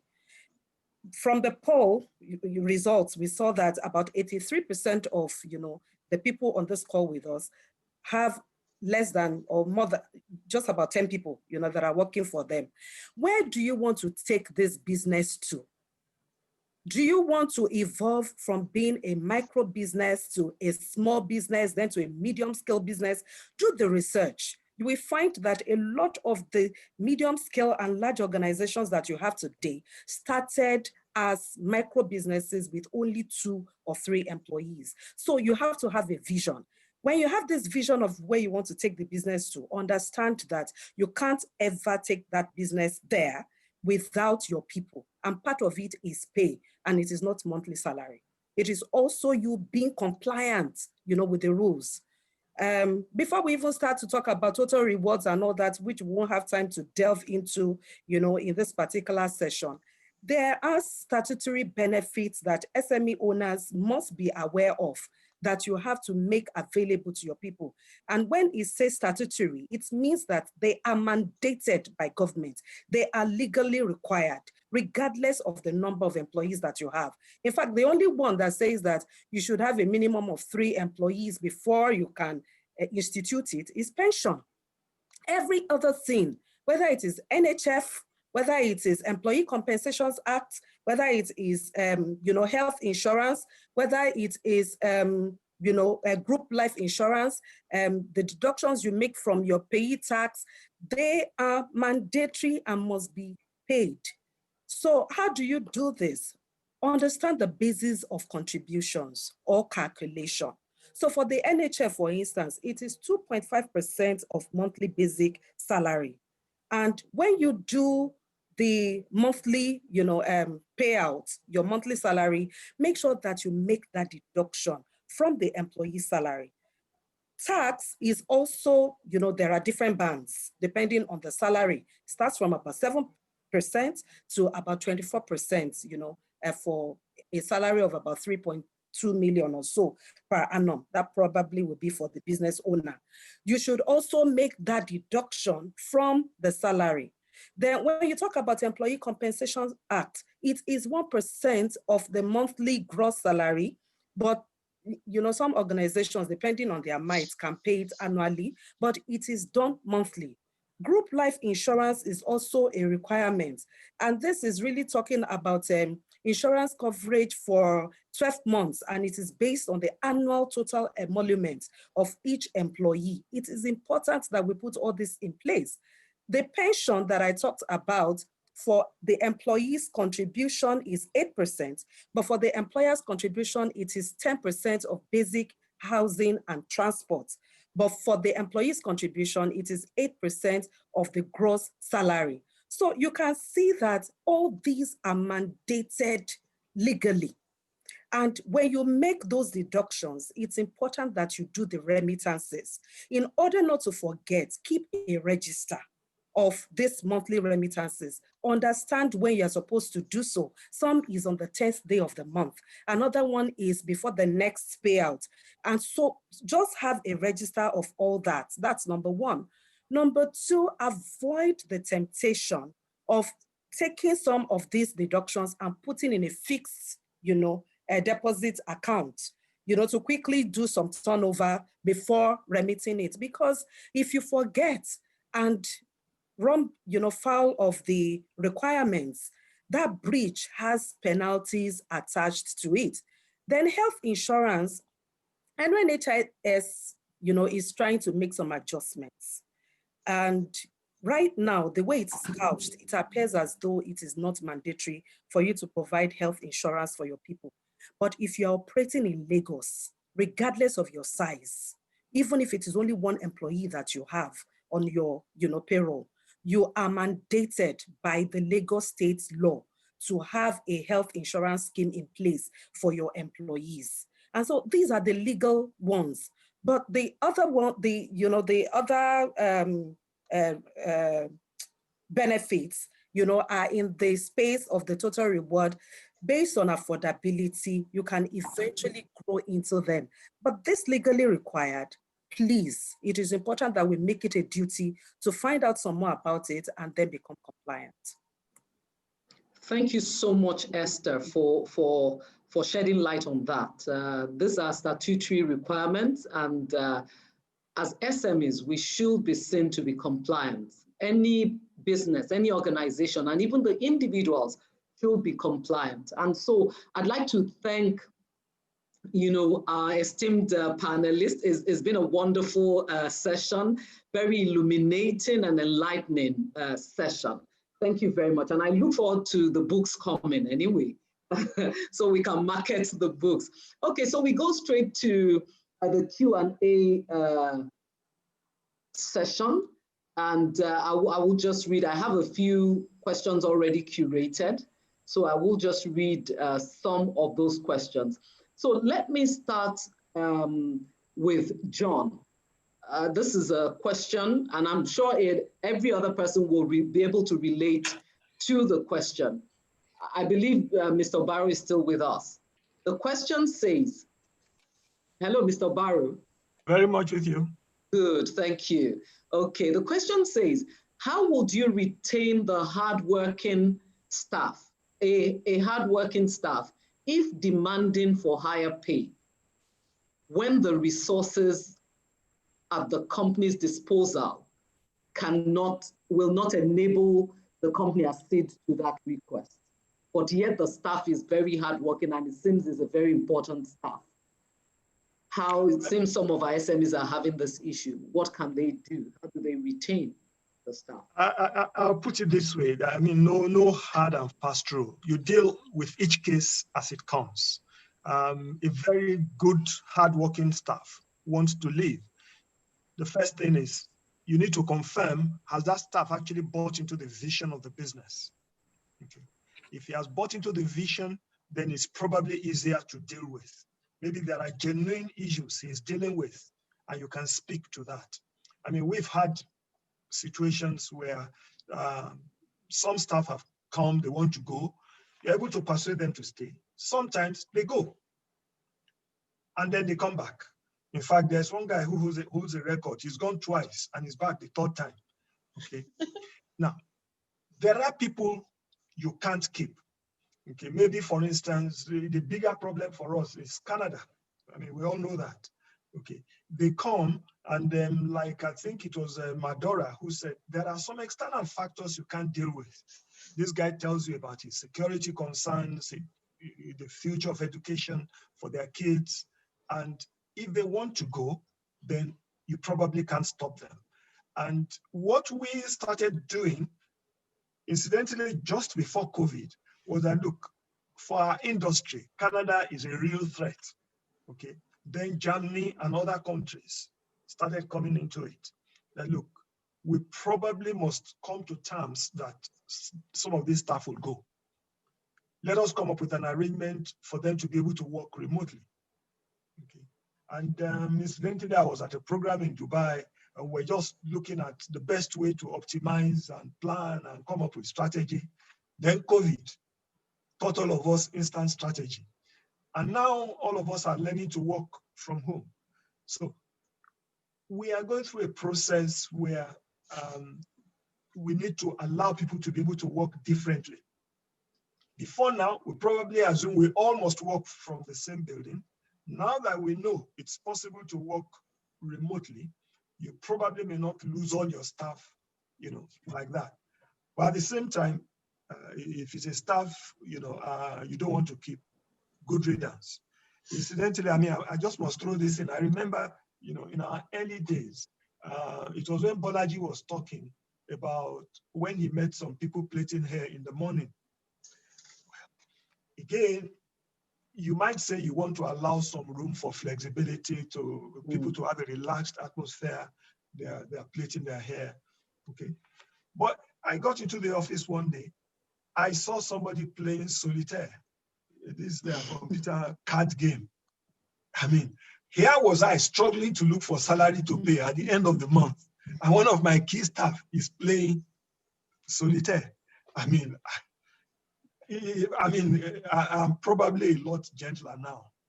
When I was still a small, it was difficult to explain that. He was fired that same day. I mean, no questions about it. Okay.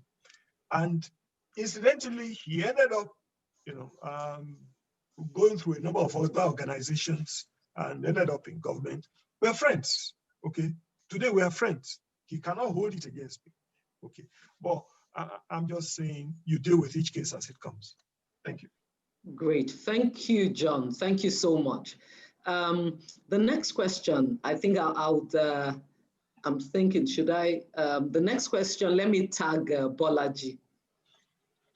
Clement is asking, how do you look beyond the CV while hiring a worker?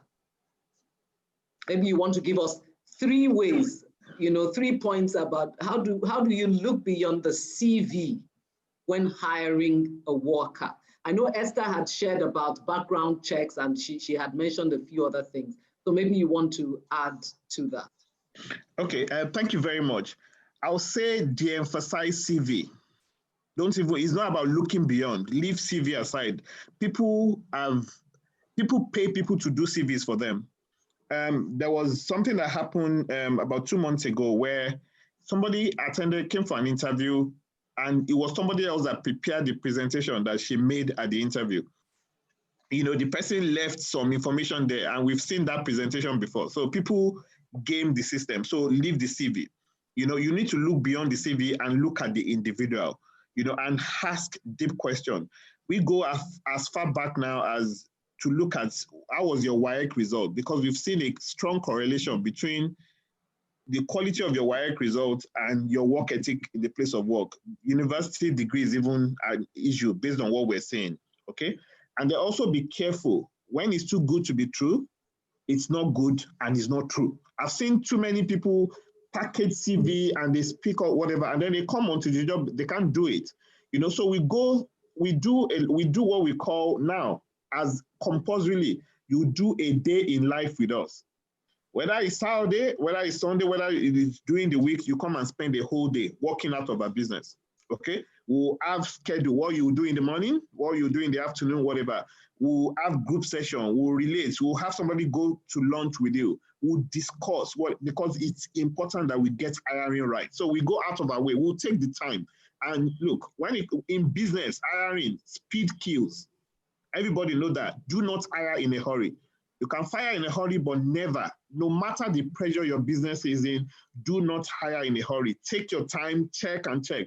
And I understand that you can't do background checks directly. Do indirect background check. Do not hire a senior person without checking with through some means to find out where they've been, what they've done. We almost made a bad hiring decision, and last minute we just said, let's call the organization where he used to work before his current organization. And what we were told, honestly, that person, because it was a CFO role, that person will have either held us to ransom or bring the company down if he had gone ahead.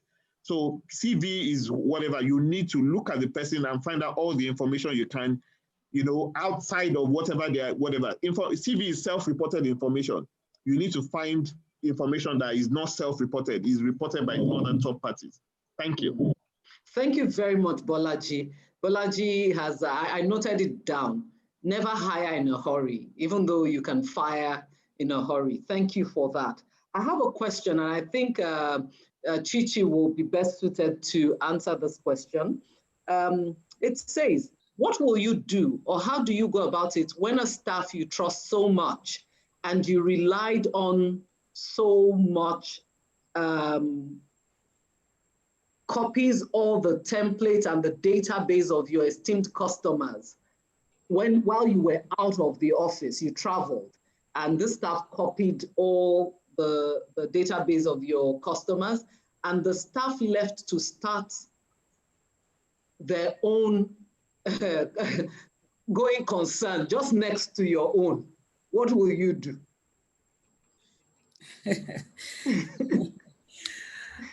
That happens every day. Funny enough, yesterday, someone called me just to ask my advice. She had the same problem. And she said to me, what do I do? So, and I said to her, there are different ways to look at it. So you can actually, call the person to sit down and have a one-on-one. But on the flip side, just know that when somebody has done that, that person is really an enemy. So I don't know if you want to be sitting with your enemy and having a discussion, so for a staff, and now that was between, like a business owner and a contractor, but this is between you and your employee. One of the first things I always ask is that if you are placing people in very sensitive positions, having non-disclosure forms signed is very imperative. I always say that have non-disclosure forms signed so that there's even an understanding of the expectations both ways. Another thing, also depending to the degree of the issue, you can equally report it, because legally there are things that are completely unacceptable. So you can report it and make it a police case. So this person has taken all your information and the person has gone. Also remember that you also have to prove that really this information is yours. So there are things like, in the last couple of weeks, we've heard a lot. So there are things like data protection acts and issues like that. So it's also important that you can even establish that this information was taken from you.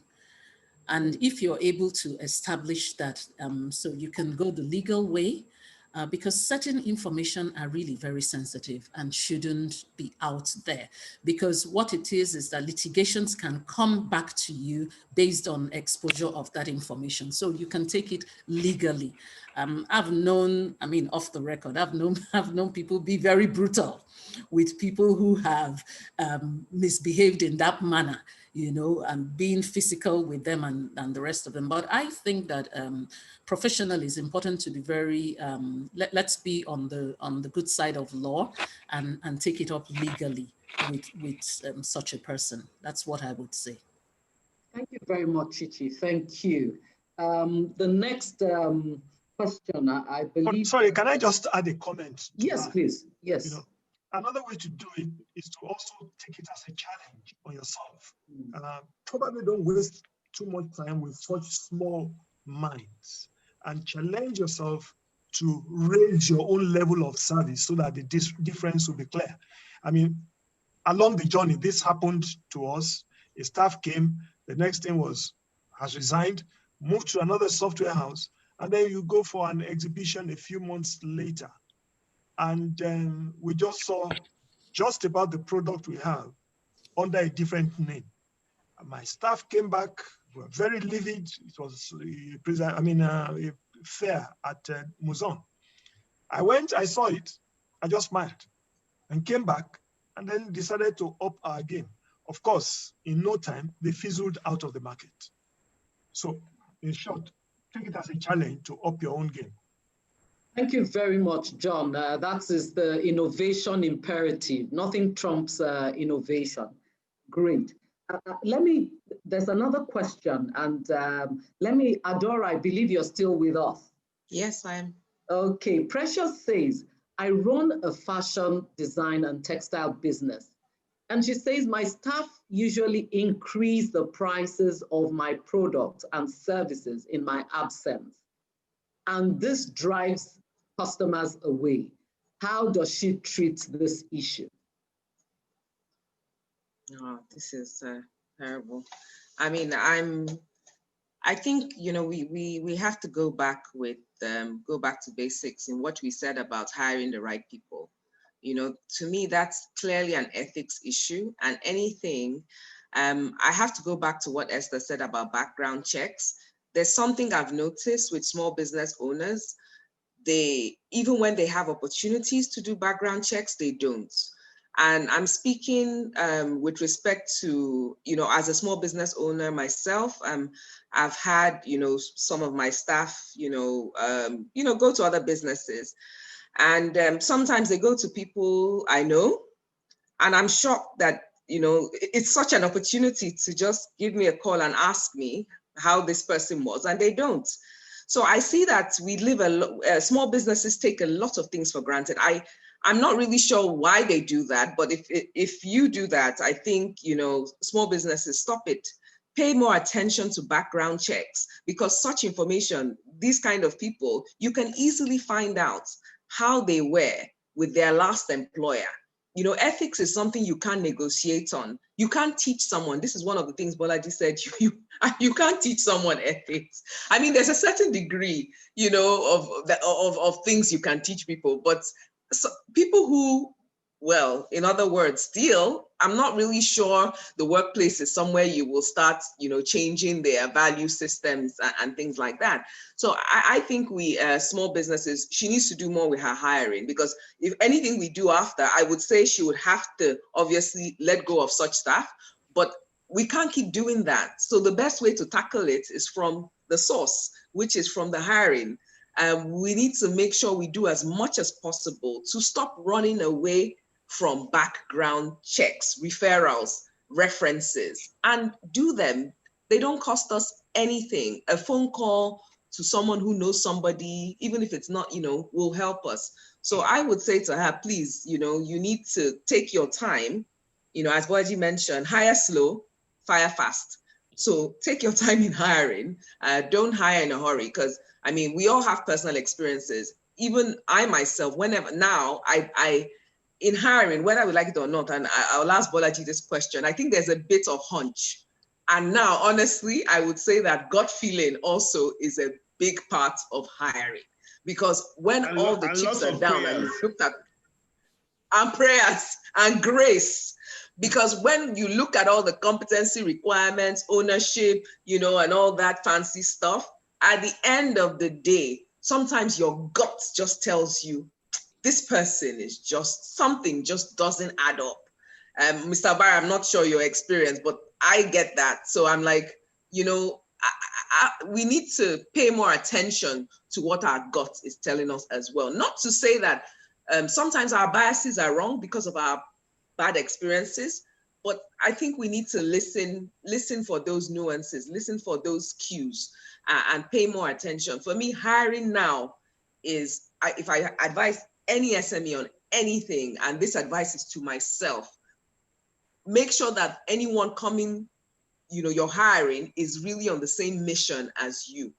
The minute you get any feeling of, this person is coming on another mission, because two cannot work together unless they agree. So anybody coming on your ship, if you're the captain, needs to be ready to go where you are going. And if there's no alignment, the truth is that don't bother.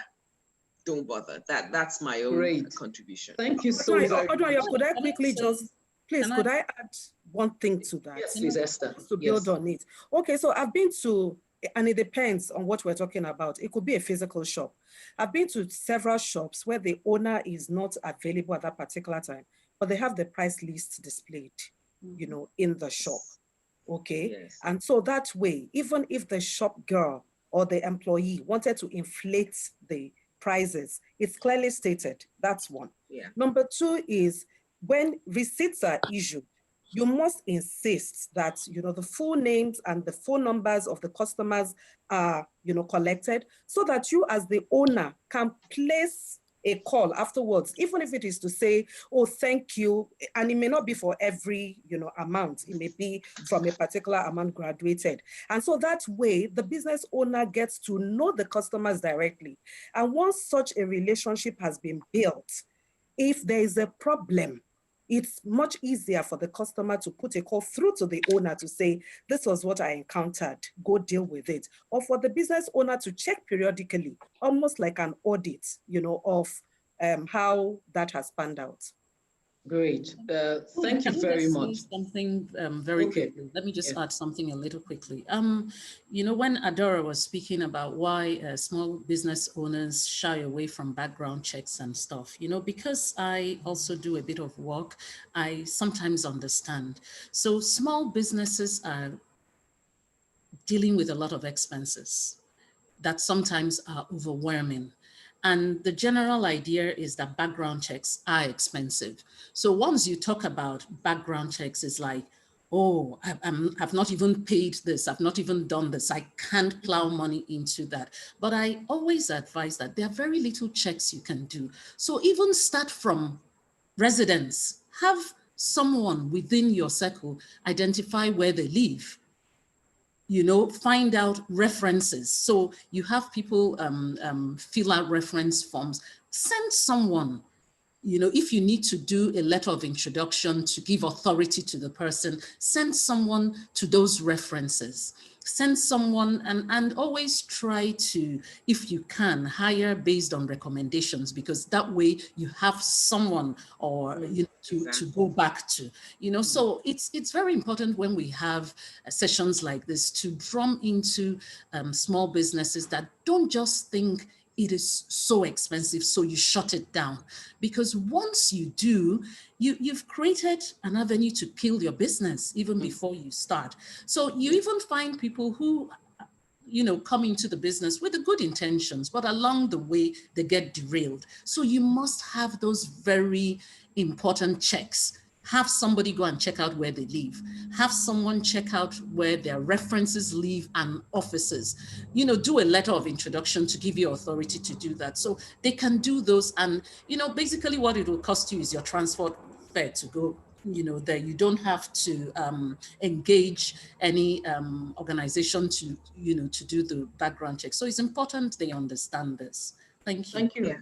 Thank you very much, Chichi. We'll start rounding up. I have a question for Esther from Priceless Jewels. She says, she wants to find out whether it is certificates that matter or ability. She said, this is because from my experience, those who didn't set out to be teachers end up to be the best teachers.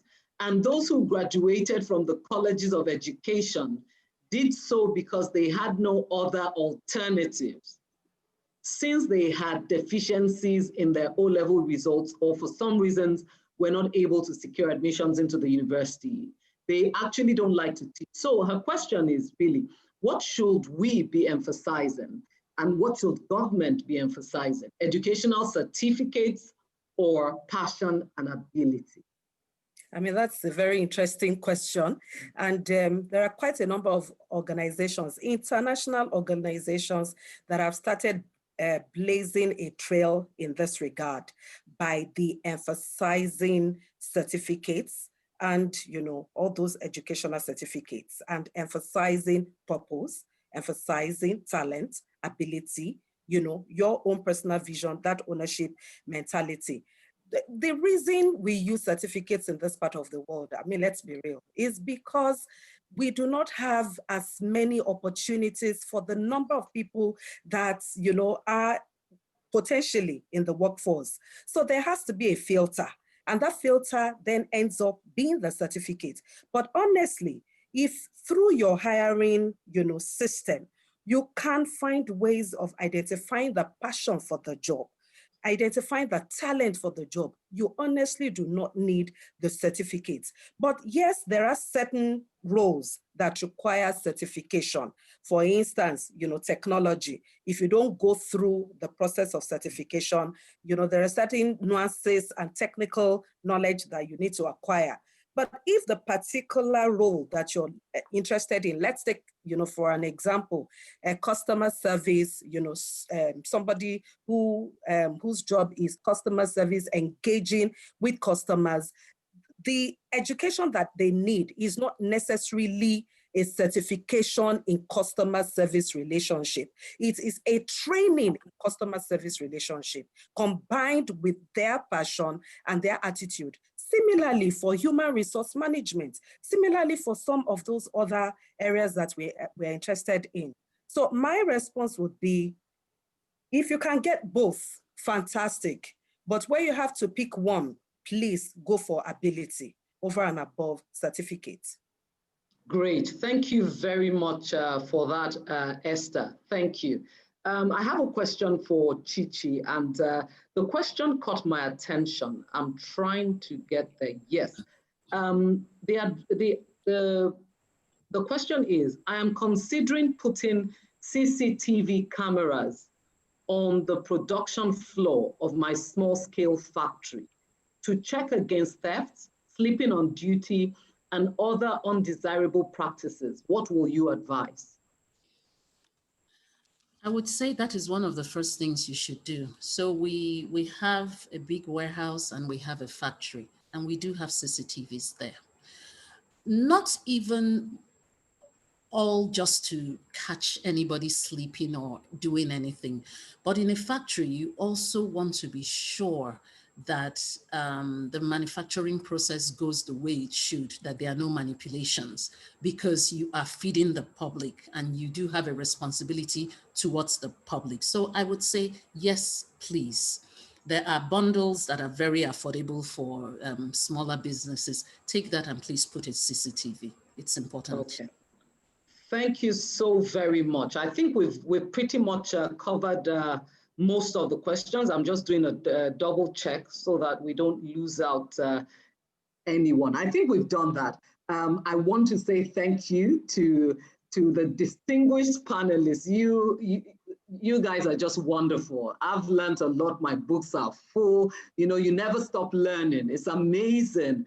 And you know, the fact that you've spoken from a deep place of experience, you've not come to talk here about, you know, theoretical assumptions, but you've told us, you know, kind of your journey and how we can also make our own journeys as MSMEs, for the MSMEs, very successful. So on that note, I'd like to say thank you very much. We still have well over 550 people on the call. It's been an amazing and electrifying you know, session. Thank you. I believe by virtue of this, we should be able to see something change within the MSME landscape, at least in the next 2 years. Thank you so much.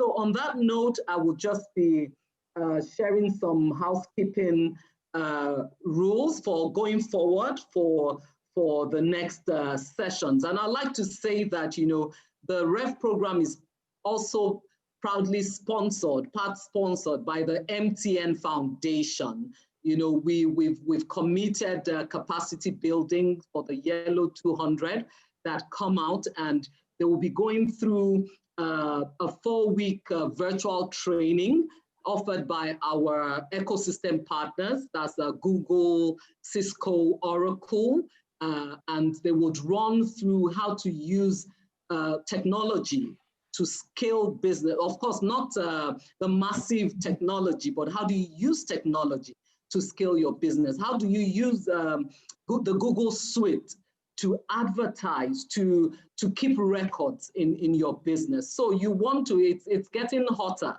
The Revv program is indeed getting hotter. And we're also committing the sum of about 20 million to ensuring that the chosen SMEs get some form of you know, startup equipment for their companies, especially in terms of the digital equipment that they need to be able to communicate and keep data and things like that. And that's done in partnership with the Bank of Industry. They would also be getting advisory services, you know, from the Bank of Industry. So on that note, you know, it's a wrap. I'd just like to take us through this very important information. Next week's masterclass is on October 8th with the theme, The Agriculture Conundrum, Connecting the Dots Through Technology and Partnership. That's going to be interesting. Of course, the link for the masterclass will be sent via email and SMS to all those who have registered via our website, www.mtnbusiness.com.ng/Revv program, Revv with the double V. Remember, those who register for the Revv program and attend the master classes stand a chance to be showcased as our business crush of the day. Awesome. Where we showcase the SMEs across all our social media handles. There is also the opportunity to be named as one of the Yellow 200 who will benefit from productivity support, market access, advisory services, among others. And on that note, I'd like to especially thank you, Mr. John Obaro, Adora, Chichi, Bolaji, and my own Esther. Thank you so very much. So on that note, I'd like to wish us all, you know, a happy Independence Day. It's been tough as a nation, but let's do what Mr. Obaro says we should do. Instead of looking at the downside, let's look at the ways we can contribute to shaping the Nigerian narrative, because indeed we are the Nigerian narrative. Thank you so very much. Thank you, and God bless you. God bless you, our participants. Thank you. See you at the finish line. Thank you. Take care. Bye. Thank you very much, Odonayo. Thank you. Bye. Bye-bye. Thank you. Bye-bye. Thank you. Have a blessed day, everyone. And you too. Thank you.